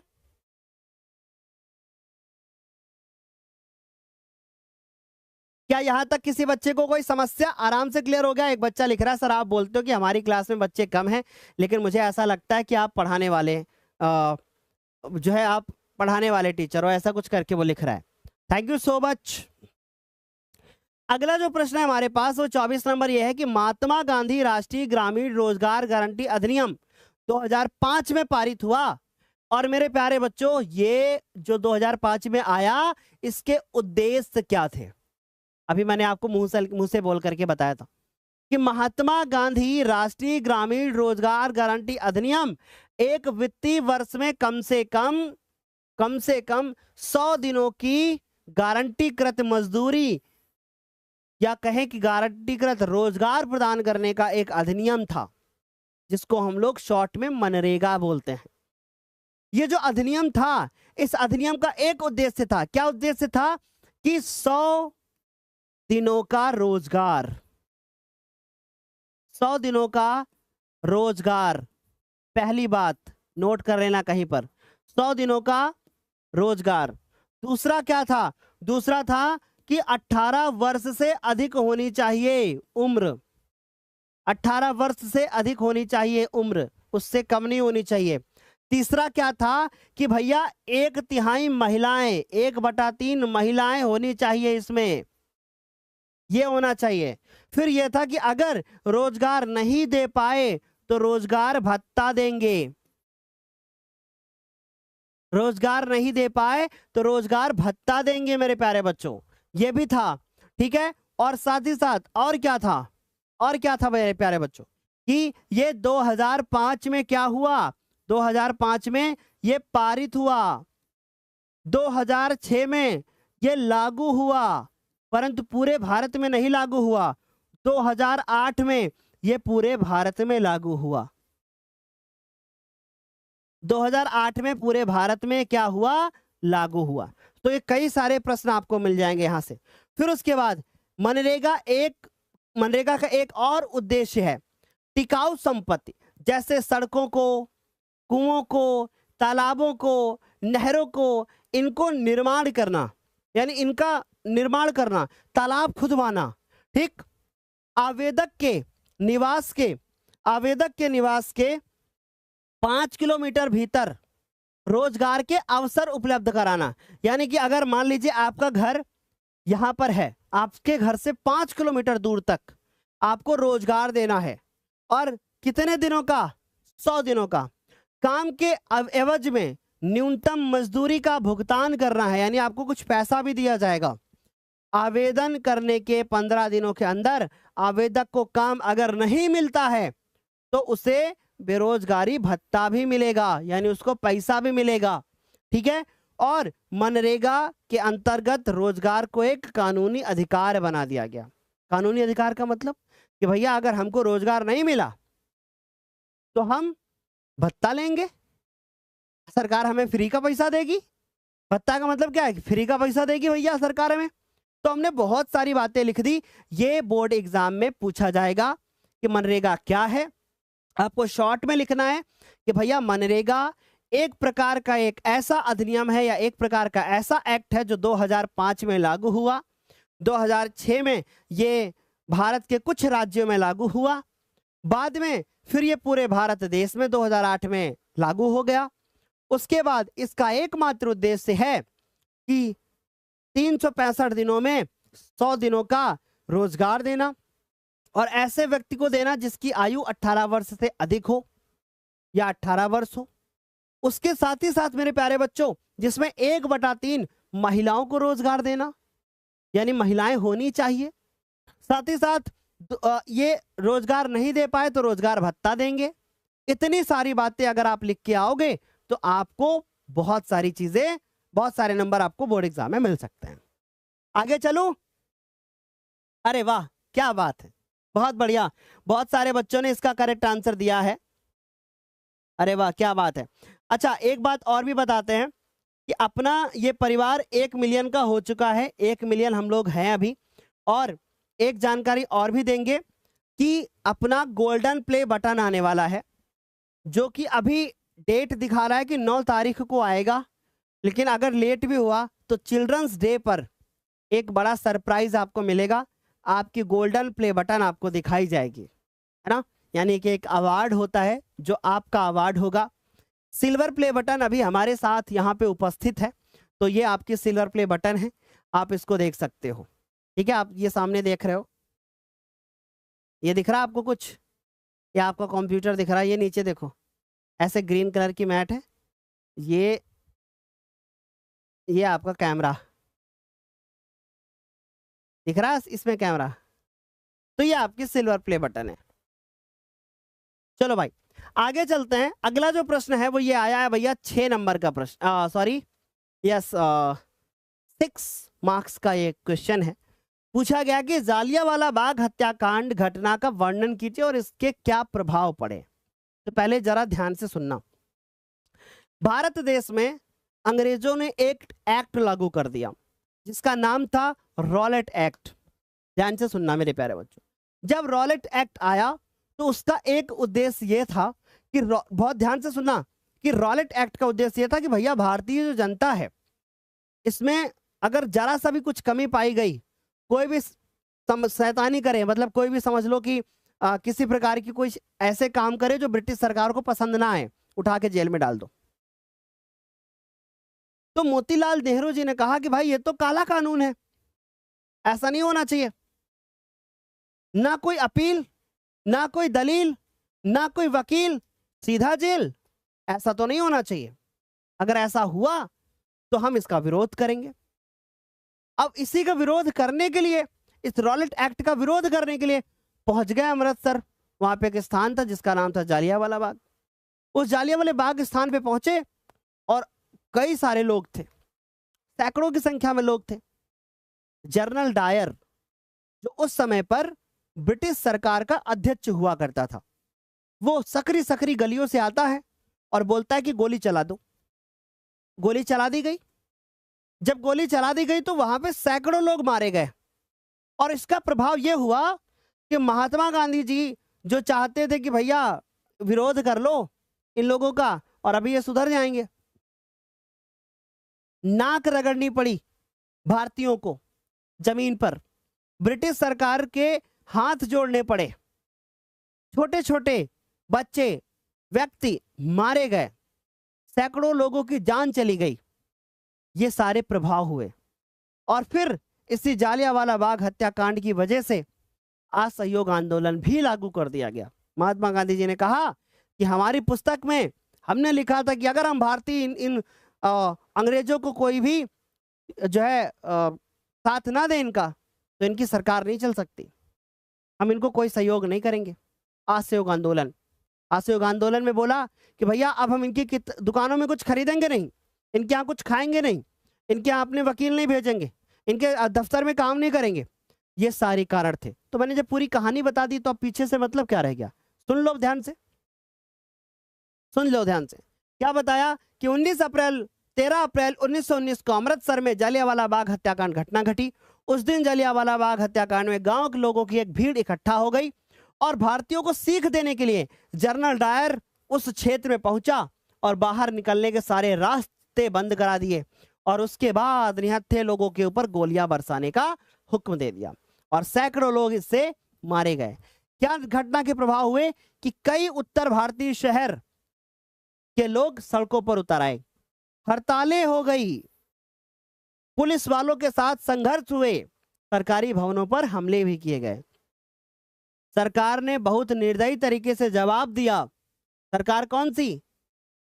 ब्रिटिश सरकार। लोगों को अपमानित भी किया। जो वहां के सत्याग्रही लोग थे, सत्याग्रही लोगों का मतलब जो भारत के लोग थे जो सत्य के मार्ग पे चलने के लिए बोलते थे, उनको जमीन पर अपनी नाक रगड़ने के लिए मजबूर होना पड़ा। फिर उसके बाद उन्हें गलियों में पेट के बल रेंगने के लिए कहा गया, जैसे मछली चलती है। उन्हें कहा गया कि वे सभी साहब लोगों को सलाम करें। लोगों पर कोड़े बरसाए गए और गांवों पे बमबारी कर दी गई। तो क्या इतनी बात सभी लोगों को समझ में आई कि भैया जालियांवाला बाग हत्याकांड घटना किस प्रकार से घटित हुई? आई होप आराम से इतनी बात समझ में आ गई होगी। इसके बाद अगला जो है हमारे पास वो ये है कि भारत में जाति प्रथा और जाति प्रथा का राजनीति एवं समाज पर क्या प्रभाव पड़ा।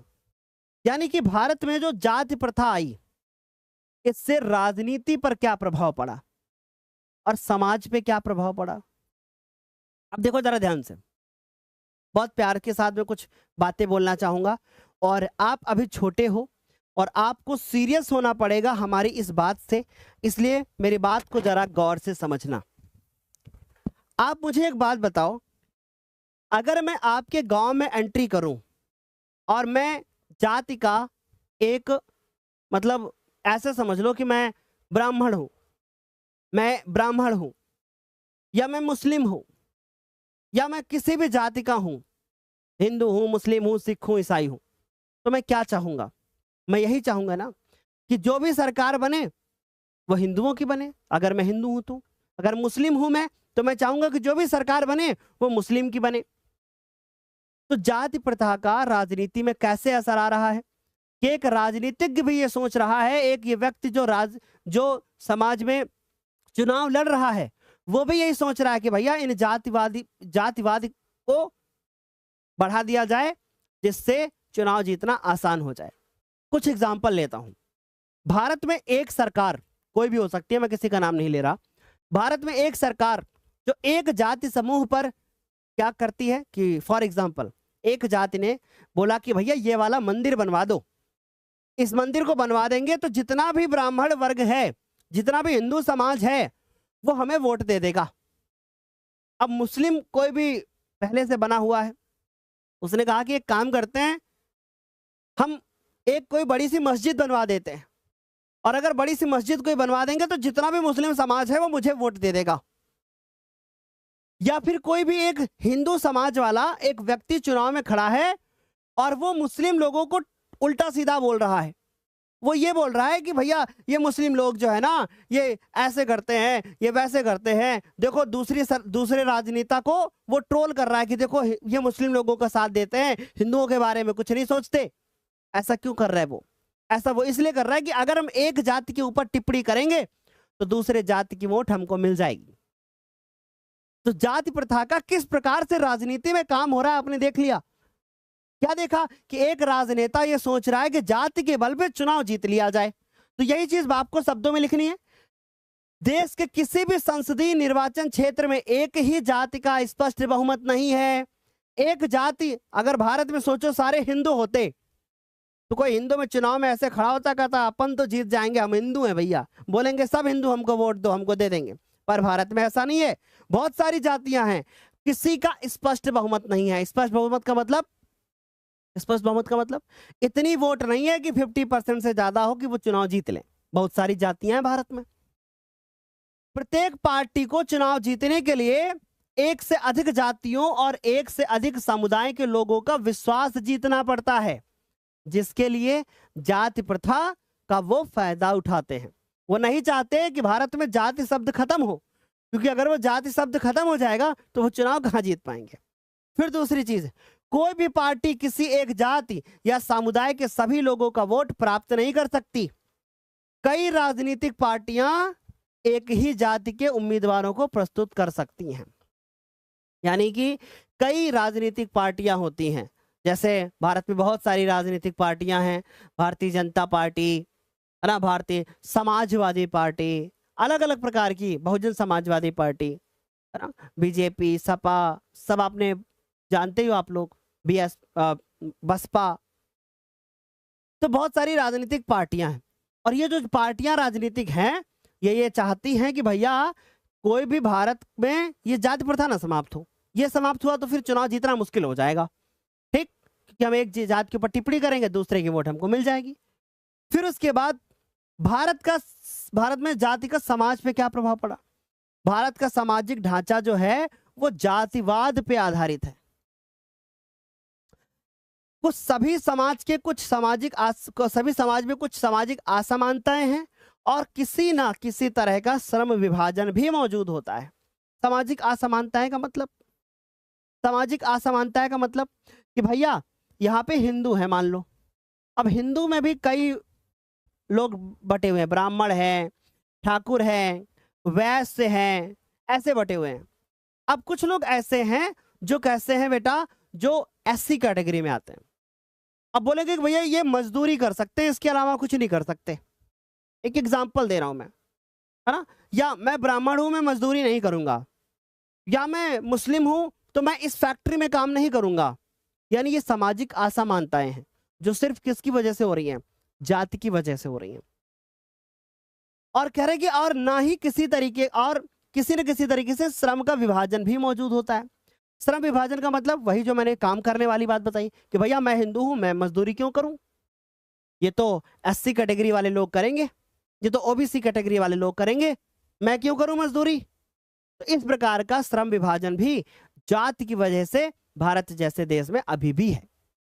फिर उसके बाद है, एक जाति समूह के लोग दूसरे जाति के समूह के लोगों पर एक अलग सामाजिक समुदाय के रूप में देखते हैं। यानी भारत में अगर कोई हिंदू वर्ग का है व्यक्ति तो वो मुस्लिमों को सोचता है अलग तरीके से, ना उनके घर में कुछ खाएगा, ना उनके घर में कुछ पिएगा, ना उनके घर में जाएगा, ना उनके घर में बैठेगा, ना उनसे हाथ मिलाएगा, सो मैनी थिंग्स ऐसा करता है वो। क्यों? क्योंकि हमें पहले से सिखाया जा रहा है कि भैया वो मुस्लिम है, उनके घर में मत जाना, या मुस्लिमों को ये सिखाया जा रहा है अरे यार हिंदू हैं ये लोग, पत्थरों की पूजा करते हैं। तो मेरा ये मानना है कि एज अ टीचर मैं आपसे यही कहूंगा कि यदि कोई धर्म बनाया गया है, यदि कोई प्रथा बनाई गई है तो हमें उसको फॉलो करना चाहिए, लेकिन हमें अपने धर्म के अलावा किसी दूसरे धर्म के ऊपर टिप्पणी नहीं करनी चाहिए। यदि आप एक हिंदू हैं तो आपको यह नहीं सोचना चाहिए कि भाई मैं मुस्लिम धर्म के ऊपर टिप्पणी करूं, और अगर आप मुस्लिम हैं तो आपको यह नहीं सोचना चाहिए कि मैं हिंदू धर्म के ऊपर टिप्पणी करूं कि भैया हिंदू तो पत्थरों की पूजा करते हैं। आप क्यों कह रहे हैं ये बात? आप ये कहने का अधिकार आपको किसने दिया? नहीं कह सकते आप। या आप हिंदू हैं तो आप ये क्यों कहते हैं कि भैया उनके यहाँ तो शादियां ऐसे होती हैं? तो ये सामाजिक जो भेदभाव है ये कैसे पैदा हुआ? ये हमें सिखाया गया, ये हमें बताया गया। हम शिक्षा से वंचित थे, इसलिए हमें जानकारी नहीं हुई। परंतु एक अच्छा व्यक्ति कभी भी ऐसी सोच नहीं रखेगा कि भाई मैं हिंदू हूं, मैं मुस्लिम हूं, मैं नागरिक हूं भारत का, बस ये सोच रखेगा। अगली बात कि अन्य जाति समूहों में उनके बच्चों की ना तो शादी हो सकती है और ना ही किसी पारिवारिक और सामुदायिक आयोजनों में उनकी पंक्ति में बैठकर दूसरी जातियों के साथ भोजन कर सकते हैं। तो यहां तक तो आराम से क्लियर हो गया होगा। मैं जब भी इस प्रश्न को पढ़ाता हूं, जब भी ये टॉपिक आता है, तो मैं अपने बच्चों से एक रिक्वेस्ट करता हूं कि यदि आप एक ऐसे इंसान बनना चाहते हैं कि आप को दुनिया की नजर में अच्छा समझा जाए और आप अच्छे बनो, तो किसी भी जाति के प्रति कभी भी हमारे यदि आप छात्र हो तो कभी भी कहीं पर भी किसी भी जाति के प्रति आप टिप्पणी नहीं लिखोगे। आज तक मैंने अपने मुंह से कभी भी किसी भी जाति के बारे में नहीं बोला कि भाई ये जाति अच्छी नहीं है या ये समाज अच्छा नहीं है, कि हाँ भाई मैं जाति का हिंदू हूं तो मैं मुस्लिम लोगों की बुराई करूं कि मुस्लिम लोग तो ऐसे हैं। यदि मेरे सामने कोई मुझसे बड़ा किसी दूसरे समाज के बारे में बुराई करता है और मुझे उस समय पर बोलने का हक होता है, यदि मैं बोलने में उस वक्त सक्षम हूं, तो मैं बोलता हूं कि भाई ये बात गलत है, आपको ऐसा नहीं बोलना चाहिए।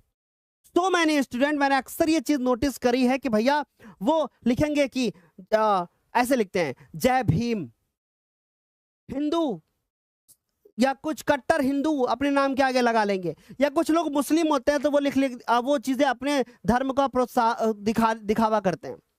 भाई फर्स्ट ऑफ ऑल आप एक इंसान हो, सेकंड कि आप भारत के नागरिक हो, तब धर्म में आप बटे हुए हो, और परंतु आपको आपके अपने धर्म के अलावा दूसरे धर्म के ऊपर टिप्पणी करने का कोई अधिकार नहीं है। आप मत कीजिए।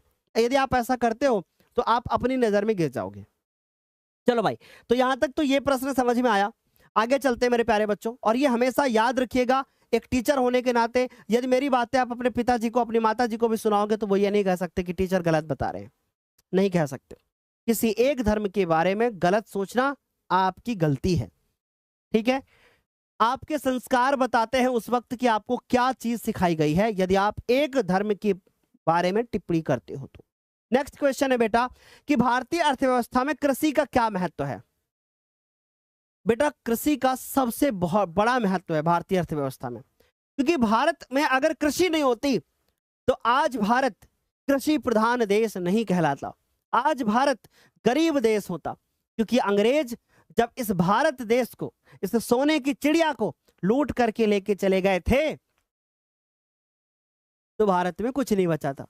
कृषि ही एकमात्र ऐसा तरीका था जिसके बल पर भारत पुनः एक बार प्रगति कर पाया, और भारत ने अपने आप को एक विकासशील देश से एक विकसित देश बनाने के लिए कदम उठाया। अभी विकसित नहीं है, ठीक है, याद रखिएगा। तो मेरे प्यारे बच्चों, भारतीय अर्थव्यवस्था में कृषि का मुख्य जो महत्व है वो सबसे पहले है रोजगार का मुख्य साधन। क्योंकि भारत में जब कृषि होती है तो इससे आपको रोजगार मिलता है। रोजगार कैसे मिलता है? सर हम तो कृषि करते ही नहीं। सर हम कहाँ कृषि करते हैं? हम तो ब्रेड वाली फैक्ट्री में काम करते हैं। हम तो वो अनाज वहां पे सफाई होती है उसमें काम करते हैं। हम तो आटा चक्की में काम करते हैं। हम कहाँ कृषि से संबंधित हैं? तो आटा क्या बेटा ऊपर आसमान से बारिश होती है गेहूं की? वो भी तो खेती से आया है ना। सर हम परिवहन विभाग में हैं। परिवहन विभाग में क्या होता है? आदमियों को ढो करके ले जाते हैं ना। सोचो जब आदमी ही नहीं बचेंगे कृषि की वजह से तो क्या किसको ढो करके ले जाओगे? परिवहन में भी तो अनाज को ढोया जाता है। यानी सब चीज आधारित है किसके ऊपर? कृषि के ऊपर। तो सबसे बड़ा एक ये महत्व आया कृषि का कि भैया इससे रोजगार मिलता है, इससे मुख्य साधन मिलता है रोजगार का। फिर उसके बाद राष्ट्रीय आय में महत्वपूर्ण योगदान। भारत में जितनी भी आय होती है, भारत की जितनी भी इनकम होती है एक साल में, उसमें से देश की 1/3 भाग, देश की जो आय होती है उसमें 1/3 भाग खेती से आती है, यानी कि कृषि से आती है। समझ गया बेटा? कहां से आती है? कृषि से आती है। तो राष्ट्रीय आय में भी बहुत बड़ा योगदान है किसका? राष्ट्रीय आय में भी बहुत बड़ा योगदान है किसका बेटा? कृषि का। तो योगदान बताए, रोजगार मिलता है, भारत की राष्ट्रीय आय बढ़ती है। तीसरा देखो, उद्योगों को कच्चा माल मिलता है। आप सोचिए कि अगर कृषि नहीं होती तो आज मैं ये जो ग्रीन कलर की टी शर्ट पहने हुए कहां से पहनता? भाई रेशम बनता ही ना, जूट बनता ही ना, कपड़े कहां से आते? अगर कृषि नहीं होती तो भैया अभी अभी मैं नमकीन का पैकेट फाड़ करके नमकीन खा लेता हूं। कैसे नमकीन बनती? जब धान ही नहीं होता, चावल ही नहीं होता, मक्का नहीं होता तो कैसे नमकीन बन जाती? चना नहीं होता तो कैसे बन जाती नमकीन? मटर नहीं होता तो फिर हरा मटर कैसे बन जाता? कच्चा माल कहां से आता? तो कच्चा माल भी कहां से मिलता है? कृषि से मिलता है। अगला जो पॉइंट है वो ये है कि भैया खदान की पूर्ति। भारत देश की जनसंख्या आप सभी को पता है कि बहुत ज्यादा है, और अगर भारत में लोगों को पेट भरना है तो भैया खेती करनी पड़ेगी। अगर खेती नहीं करोगे तो भारत में भारत के लोग पेट अपना कैसे भर पाएंगे? तो भैया खाद्यान्न की पूर्ति होती है, यानी खाने पीने वाली चीजें मिलती हैं। विदेशी व्यापार में महत्व। अब भारत ने क्या किया? भारत ने टमाटर पैदा कर लिया। भारत ने क्या कर लिया? टमाटर पैदा कर लिया, और फिर वो टमाटर किसी दूसरे देश चले गए। फॉर एग्जाम्पल वो टमाटर पाकिस्तान चले गए, और पाकिस्तान वाले लोगों ने टमाटर देखा और ऐसा देखा कि आह टमाटर बड़े मजेदार, आह टमाटर बड़े मजेदार। उन्होंने कहा भाई टमाटर तो बड़े मजेदार है भाई, इसके एक रील बना के वायरल कर दो, और बन गई रील, हो गई वायरल, आह टमाटर बड़े मजेदार। वैसे हंसाने के लिए कर रहे हैं। तो मेरे प्यारे बच्चों, विदेशी व्यापार भी होता है। किसके द्वारा होता है? कृषि के द्वारा होता है। अगर भारत जैसे देश में कृषि नहीं होती तो विदेशी व्यापार कैसे होता? इसलिए भारत देश में कृषि व्यापार है, इसलिए विदेशी व्यापार भी होता है। एक बार जल्दी से बता दो, क्या यहां तक समझ में आ गई बेटा? आ गया ना समझ में? आगे चलो। चलो नेक्स्ट है हमारे पास कि राजस्व महत्वपूर्ण योगदान। राजस्व में महत्वपूर्ण योगदान देती है कृषि। यानी भारत जितनी भी आय, भारत की जितनी भी आय है, सरकार के राजस्व में कृषि उत्पादन का महत्वपूर्ण क्या है? स्थान रहा है। भारत की आय इससे बहुत ज्यादा होती है। ठीक है, सो आई होप यहां तक समझ में आ रही होगी बात। अगला जो प्रश्न है वो ये है कि उपभोक्ता का, ये आखिरी प्रश्न होगा, उपभोक्ता का शोषण किस प्रकार किया जाता है? उपभोक्ता का मतलब कौन बेटा? हम, आप, आपके पिताजी। कभी कभी आपने सुना होगा कि आपकी मम्मी जी, जब पापा सब्जी खरीद के लाते हैं और मम्मी देखती है कि पिताजी सब्जी खरीद के लाए हैं, तो मम्मी ऐसे बोलती हैं, पता नहीं कहाँ से सब्जी ले आवत है, समझ में नहीं आवत है कि सब्जी खरीदे जाते। पूछते हो कि नहीं पूछते हो कौन सी सब्जी लाए हैं? हम मूली ले आए, देखो मूली में नीचे सड़ी है। गोभी ले आए, देखो गोभी में कीड़े लगे हैं। देखते नहीं हो क्या? जो सब्जी बेच रहा था, जिसने मूली आपके पिताजी को दे दी, जिसने आपके पिताजी को गोभी दे दी, उसको ये पता था कि गोभी में कीड़े लगे हैं, लेकिन आपके पिताजी को पकड़ा दी, मम्मी ने डांट दिया पिताजी को, है ना? समझिए मेरी बात। जब आप छोटे होते हैं और आपकी मम्मी बोलती है, लो भी भैया एक गेहूं की बोरी है, इसको जाके थोड़ा बेच लेना, और मम्मी घर से तौल के गेहूं देती है। हमने देखा ना, हमारे टाइम में हमारी मम्मी घर से गेहूं तौल के देती थी। भैया लो 20 किलो गेहूं है, इसको साइकिल पे रख लो और बगल में चले जाओ, एक गांव है वहां रोड के किनारे गेहूं बेच के आओ। 20 किलो गेहूं गया हूं मैं बेचने, और 20 किलो गेहूं बेच के फिर बाजार चले जाना, सब्जी खरीद लाना, थोड़े पैसे बचा लेना, अगले दिन सब्जी खरीद लाना। अब मम्मी ने तो 20 किलो इधर से तौल के दिया, अब उधर से हम जब बेचने गए तो उसने तौला, कहा कि आपकी गेहूं 18 किलो 750 ग्राम। अब क्या हुआ? हमने कहा मम्मी ने तो 20 किलो तौल के दिया था, यहाँ तो 18 किलो 750 ग्राम आ गए। उसने 1 किलो 250 ग्राम मार दिया। कैसे? उसने गलत तरीके से तौला, नाप तौल गलत तरीके से कर दी, है ना? ऐसा होता है ना बेटा। फिर क्या हुआ? आपका शोषण तीसरी प्रकार से देखो कैसे होता है। आप गए, उसने ऐसे तराजू लगाया, नीचे चुंबक लगा रखे हैं, गलती कर दी। आप बड़े बड़े होटल में जाते हो, बोलते हो onion pizza and burger and popcorn momos सब लेके आओ। अब वो मोमोज पता चला उसमें सड़ी चीजें डाल दी। अब मेला चले गए, मान लो फॉर एग्जांपल तुम नहीं गए हो, मोमोज पिज्जा बर्गर नहीं खाए हो, मेला चले गए, मम्मी टिक्की लेंगे, अब टिक्की सड़ी आलू की बना दी, टिक्की में सड़ी आलू मिला दी। अब टिक्की में सड़ी आलू मिला दी तो क्या हो रहा है? आपका शोषण हो रहा है। किस प्रकार से हो रहा है? मिलावट कर दी गई। सोचो, 4 प्रकार की चीजें मैंने बताई, खाने वाली चीजों में मिलावट कर दी गई, नाप तौल में गड़बड़ी कर दी गई। कर दी गई नहीं कर दी गई? बताओ। नाप तौल में गड़बड़ी कर दी गई, मिलावट कर दी गई। आप कोई इलेक्ट्रॉनिक चीज खरीदने गए, वो ISI मार्क वाला नहीं है, आपके साथ धोखाधड़ी हो गई, तीसरा हो गया कारण। तो इस प्रकार से आपका शोषण ही हो रहा है, इसे ही बोलते हैं उपभोक्ता का शोषण। उदाहरण देखिए कौन कौन से। व्यापारी, उत्पादक, विक्रेता अनेक तरीकों से उपभोक्ताओं का शोषण करता है। कुछ प्रमुख तरीके ऐसे हैं, जरा आप देखो, बच लो ताकि तुम्हारे साथ गलत ना हो। कम मापना और तौलना, यानी मापन कम करो, कम तौलो। तराजू जानबूझ करके ऐसा सेट कर देते हैं इलेक्ट्रॉनिक वाला कि आप बता ही नहीं पाओगे, उसमें बताएगा 5 किलो और होगा 4 किलो 900 ग्राम। तो कुछ बहुत सारे लालची दुकानदार होते हैं जो इस प्रकार से चीजें करते हैं। फिर उसके बाद अगला है कि घटिया सामान, जैसे हमने कहा था सड़ी आलू बना दिया, नकली उत्पाद, ऐसा उत्पाद बना दिया, ऐसी इलेक्ट्रॉनिक डिवाइस बना दी कि भैया आप खरीद के ला रहे करो, अरे फलाने की दुकान में 500 रुपया में मिल जाता है, देखो ये वाला सामान, और उनकी दुकान पे देखो जरा 750 रुपया का दे रहे हैं। पर आप ये नहीं देखते कि ये कितना इलेक्ट्रिसिटी कंज्यूम करेगा, ये कितनी बिजली खाएगा।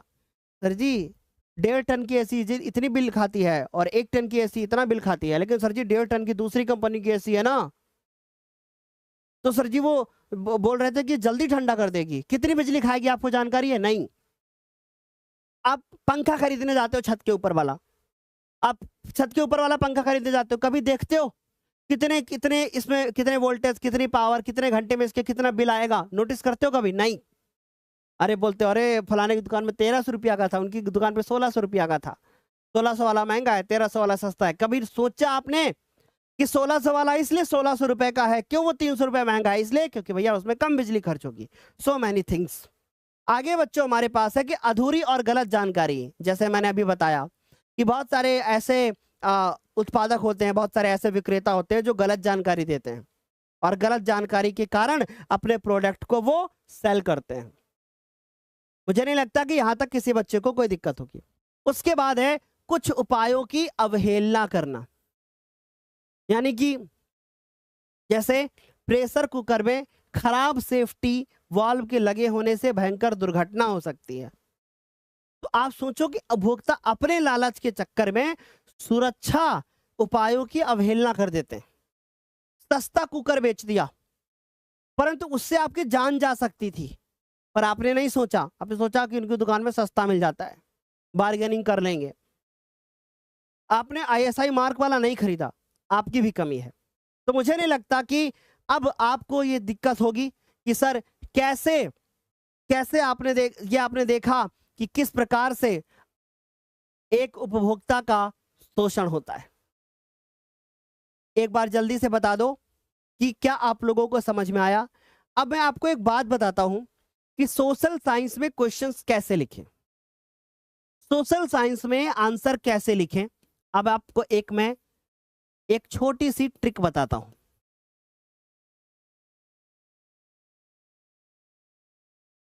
ये बड़ा सवाल है कि सोशल साइंस में सर आंसर कैसे लिखें जिससे पूरे नंबर मिले। एक बात याद रखिएगा, सोशल साइंस जैसे सब्जेक्ट में आंसर लिखना बहुत आसान है। प्रॉब्लम होती है मैं कहता हूं कि सोशल साइंस में जो 4 नंबर के और 6 नंबर के प्रश्न आते हैं, टोटल 8 प्रश्न के आंसर लिखना होता है। आप बिना पढ़े, ये बात मुझे नहीं बोलनी चाहिए लेकिन मैं बोल रहा हूं, आप बिना पढ़े सोशल साइंस में 8 में से 5 प्रश्नों का आंसर लिखाओगे। हिस्ट्री के क्वेश्चंस के आंसर लिखने में थोड़ी समस्या हो सकती है, और कुछ सिविक्स के, क्योंकि उसमें जब तक आपको नहीं पता होगा आप नहीं लिख पाओगे कहानी। परंतु जो ये इकोनॉमिक्स के प्रश्न आते हैं, समझने की कोशिश करें, आप इनको बड़े आराम से लिख सकते हो। टॉपिक पढ़ने के बाद आप अपनी डेली लाइफ से जुड़ी हुई चीजों को लिख करके उसमें आप चले आओगे, कोई दिक्कत नहीं होगा। जियोग्राफी के भी लिख के आओगे, कृषि के बारे में आपको जानकारी है, आपको इकोनॉमिक्स के बारे में चीजें पता है, आपको टॉपिक को केवल एक बार पढ़ लेना है, थोड़ा नॉलेज लेना है। ऐसे टीचर से पढ़ना है जो सिर्फ आपको आंसर याद ना कराए, आपको समझाए। जब मैंने एसएसटी पढ़ाना शुरू किया तो कुछ स्टूडेंट ने कहा कि सर आप बहुत लेंदी पढ़ाते हो। इतिहास, मैं अपने ऐप की बात कर रहा हूं, सर आप बहुत ज्यादा पढ़ाते हो। परंतु वही बच्चे अब जब अपना हाफ ईयरली का एग्जाम दे करके आए तो उन्होंने एक बात बोली कि सर आप जितना पढ़ाते हो उतना पेपर में आता है। कारण यह है कि हम कोई चीज छोड़ेंगे नहीं, हर एक छोटी छोटी चीज बताएंगे आपको, आपको आंसर रटाएंगे नहीं। कोशिश यही होगी कि आपको रटना ना पड़े, परंतु कुछ चीजें होती हैं जो आपको याद ही करनी पड़ती हैं। अब हम अगली बात करते हैं, सर एसएसटी के लॉन्ग आंसर को कैसे तैयार करें। हमने एसएसटी के बहुत सारे वीडियोस बना रखे हैं। पहला काम आप ये करो कि आप सारे आंसर्स को, सारे क्वेश्चंस को एक साथ लिख लो कि कौन से क्वेश्चन इंपॉर्टेंट है और कौन से आएंगे। पहला काम आप ये करो, ठीक। मेरे द्वारा आपको बताया जाएगा कि इतने आंसर, इतने क्वेश्चन तैयार कर लो, अच्छे से तैयार कर लेना। हम बताएंगे, यूट्यूब पे ही बताएंगे कि इतने क्वेश्चन तैयार कर लो, इतने से आ जाएगा पेपर, ठीक है। अच्छा, दूसरी चीज, हमने पिछले वर्ष 20 क्वेश्चन कराए थे, उनमें से पेपर आया था। वो वीडियो नहीं देखना है, नहीं देखा है तो देख लेना। आगे चलें, और बाकी असंतोषजनक सेवा इसी के अंतर्गत है, पढ़ लेना इसको आप लोग। अब बात करते हैं कि भैया स्पेशल मानचित्र, क्योंकि मानचित्र से आपके बोर्ड पेपर में ऐसे प्रश्न आएगा। मैंने आपको स्टार्टिंग में बोला था, मैं कुछ चीजें भूलता नहीं हूँ। स्टार्टिंग में बोला था कि भैया मानचित्र के क्वेश्चंस को कैसे करोगे, कैसे लिखोगे। तो मैं एक एग्जाम्पल लेकर के बताता हूँ, जरा ध्यान से देखना। मान लीजिए आपके पास एक मानचित्र है, इमेजिन कीजिए कि ये आपने मानचित्र भरा, इमेजिन करो कि आपका मानचित्र है और आपने ये मानचित्र भरा। अब इस मानचित्र को भरने के बाद आपके पास एक कॉपी है, आपके पास मान लीजिए ये कॉपी है, आपकी बोर्ड की कॉपी है। तो आप इस बोर्ड की कॉपी में इस मानचित्र को लगाना चाहते हो। आपने बोर्ड की कॉपी को ऐसे खोला, बीच में जहां पे मानचित्र, ऐसे लिखोगे, हेडिंग डालोगे मानचित्र संबंधी प्रश्न। ये बातें मैं रोज रोज नहीं बताता, मानचित्र संबंधी प्रश्न आप ये लिखोगे। इसको लिखने के बाद निम्नलिखित स्थानों को इस तरीके से लिखा आपने। फिर आपने लिखा, दो प्रश्न होते हैं 9A और 9B। आपने लिखा प्रश्न संख्या 9A, ऐसे लिखा। फिर आपने पहला लिखा, और उससे वह स्थान जहां 1927 में भारतीय राष्ट्रीय कांग्रेस का अधिवेशन हुआ, आपने इधर आंसर लिखा। वह स्थान जहां महात्मा गांधी जी ने नमक तोड़ा, आपने यहां पर आंसर लिखा। वह जनपद जहां जलियांवाला बाग हत्याकांड घटना हुई, आपको पता है कि हम लोग को यहाँ पे अमृतसर और ये सब चीजें लिखना है, आपने इधर अमृतसर लिखा, ब्रैकेट में पंजाब लिख दिया। मतलब आपको ये प्रश्न नहीं लिखना है, बस नंबर डालना है, आंसर लिखना है। और ये आंसर किस पे लिखना है, इस कॉपी पर लिखना है।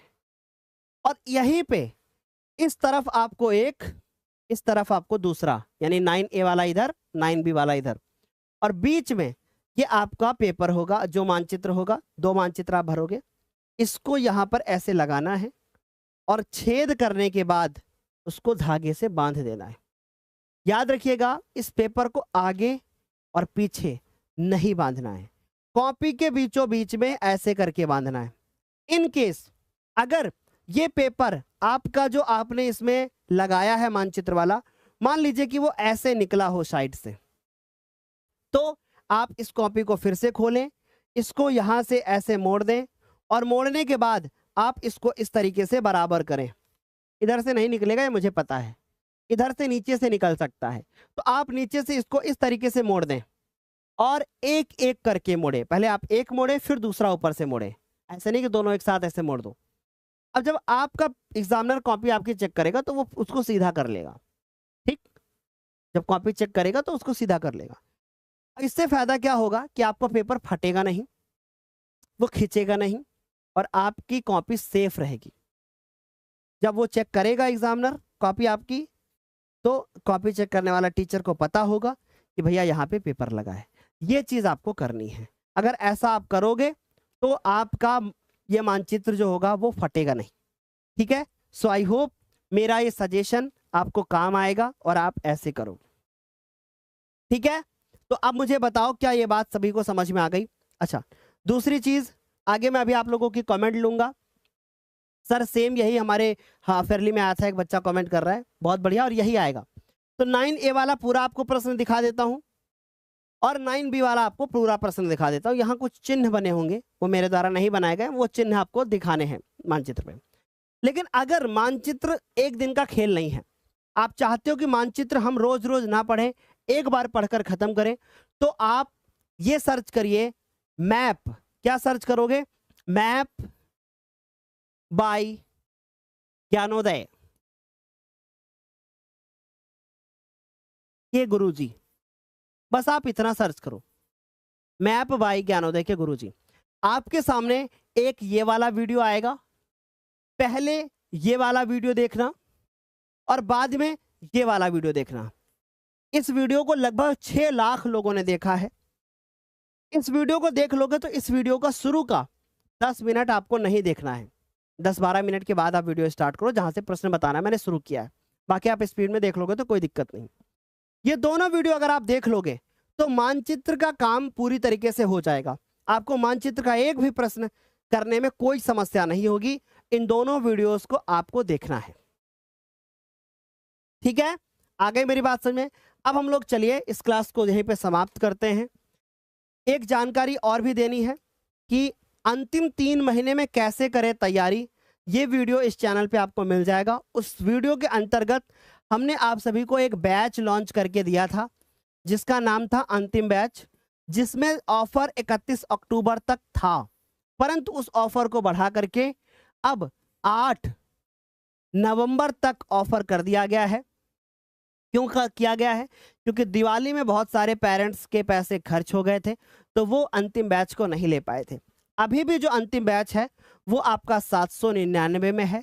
इस बैच के अंदर आपको हिंदी, बहुत ध्यान से सुनिएगा, इस बैच के अंदर आपको हिंदी, इस बैच के अंदर आपको इंग्लिश, इस बैच, आखिरी में जानकारी दे रहा हूं, जिसको सुनना है वो सुन सकता है, सुन लो काम आएगा, मैथ, फिर उसके बाद साइंस और सोशल साइंस, ये आपको इस बैच के अंदर मिलेगा। अब रही बात कि इस बैच का टाइम क्या होगा, तो नवंबर में मोस्टली बच्चे स्कूल जाते हैं। नवंबर में हम इसकी क्लासेस शाम को 4 बजे से शुरू करेंगे, शाम को 4 बजे से शुरू करेंगे। एक क्लास लगभग 1.5 घंटे से कम नहीं होगी, 1.5 घंटे की लगभग एक क्लास होगी और हम एक दिन में 1.5 घंटे की 2 क्लास करेंगे। जब दिसंबर आ जाएगा तो हम एक क्लास बढ़ाएंगे, मॉर्निंग में भी हम एक क्लास किया करेंगे सुबह 6 बजे, क्योंकि तब ठंडक होने लगती है और कुछ बच्चे स्कूल नहीं जाते हैं, स्कूल का टाइम भी बढ़ जाता है। तो हम एक आपको सुबह क्लास और करके देंगे, वो हम दिसंबर से शुरू करेंगे। नवंबर में 4 बजे एक क्लास होगी, दूसरी क्लास 1.5 घंटे के बाद होगी और फिर उसके बाद यूट्यूब पे क्लास हुआ करेगी। ये सारे सब्जेक्ट होगा and this is a revision batch. ये एक पूरी तरीके से रिवीजन बैच होगा। अगर आपको रिवीजन आपको नहीं करना है, सिर्फ आपको सिलेबस पहले पूरा करना है, सारी चीजें करनी है, तो आप शक्ति बैच ले सकते हो। वो शक्ति बैच के अंदर ये अंतिम बैच फ्री मिलेगा, जैसा मैंने आप सभी को जानकारी दी थी मेरे बच्चों। तो अगर आपने अभी तक इस बैच को ज्वाइन नहीं किया है तो आप बैच ले सकते हो। अन्य जानकारी के लिए आप 9125 29 48 99 इस नंबर के ऊपर आप कॉल कर सकते हो। कॉल का टाइम ये है कि आप सुबह 10 बजे से लेकर के शाम 4 बजे तक कॉल कीजिए। आपकी कॉल कोमल मैम उठाएंगी उनसे आप पूछिए कि मैम मुझे बैच को ज्वाइन करना है और इसमें कैसे पेमेंट करेंगे, क्या करेंगे, वो आपकी जानकारी आपको दे देंगी। दूसरी चीज़, अगर आपको पेमेंट करने में प्रॉब्लम है तो मैं आपको बता देता हूँ, आपको सिर्फ ऐप को डाउनलोड करना है। डाउनलोड करने के बाद इस पर रजिस्टर करना है, बैच को सेलेक्ट करना है। दो ऑप्शन मिलेंगे, पे ऑनलाइन और स्कैन क्यूआर। स्कैन क्यूआर पे क्लिक करना है। दूसरे से अगर किसी से पेमेंट कराना है तो बोलना है कि भैया इसको स्कैन करके पेमेंट कर दो, कोई दूसरा उसको पेमेंट करेगा, आपके फोन में आपका कोर्स खुल जाएगा। This is the simple process. Sir मैंने अंतिम बैच लिया है पर बैच नहीं दिख रहा है, तो आप बेटा कॉल करो ना मुझे। ऐसा नहीं हो सकता कि बैच आपका ना दिखे। 8 तारीख से इस बैच के अंदर क्लासेस शुरू होंगी, लेकिन मॉडल पेपर्स साइंस के छोड़ करके बाकी सब्जेक्ट के अपलोड करा दिए गए हैं। कल साइंस के भी अपलोड करा दिए जाएंगे। मैथ के, इंग्लिश के, हिंदी के, सोशल साइंस के मॉडल पेपर्स दे दिए गए हैं।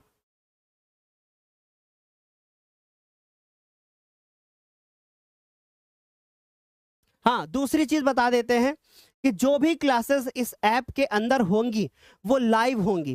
किसी दूसरे चैनल्स की तरीके से हमारे यहाँ पे रिकॉर्डेड क्लास नहीं मिलेगी। अंतिम बैच के अंदर आपको लाइव क्लास ही मिलेगी, चाहे वो हिंदी की हो चाहे इंग्लिश की हो। शक्ति बैच, शक्ति 2.0 बैच में हिंदी और इंग्लिश की हम जब तक कंप्लीट कोर्स नहीं हो जाता तब तक रिकॉर्ड क्लास कराते हैं हिंदी और इंग्लिश की, लेकिन जब रिवीजन होता है तो लाइव होता है। तो अब लाइव क्लासेस मिलेंगी आपको इसके अंदर भी और शक्ति 2 के अंदर भी। Okay, so thank you so much. आज के लिए इतना ही। Bye, take care, good night. Comment करना मत भूलना कि ये मॉडल पेपर आपको कैसा लगा है। मैं आपकी कमेंट का वेट करूंगा। Okay, bye.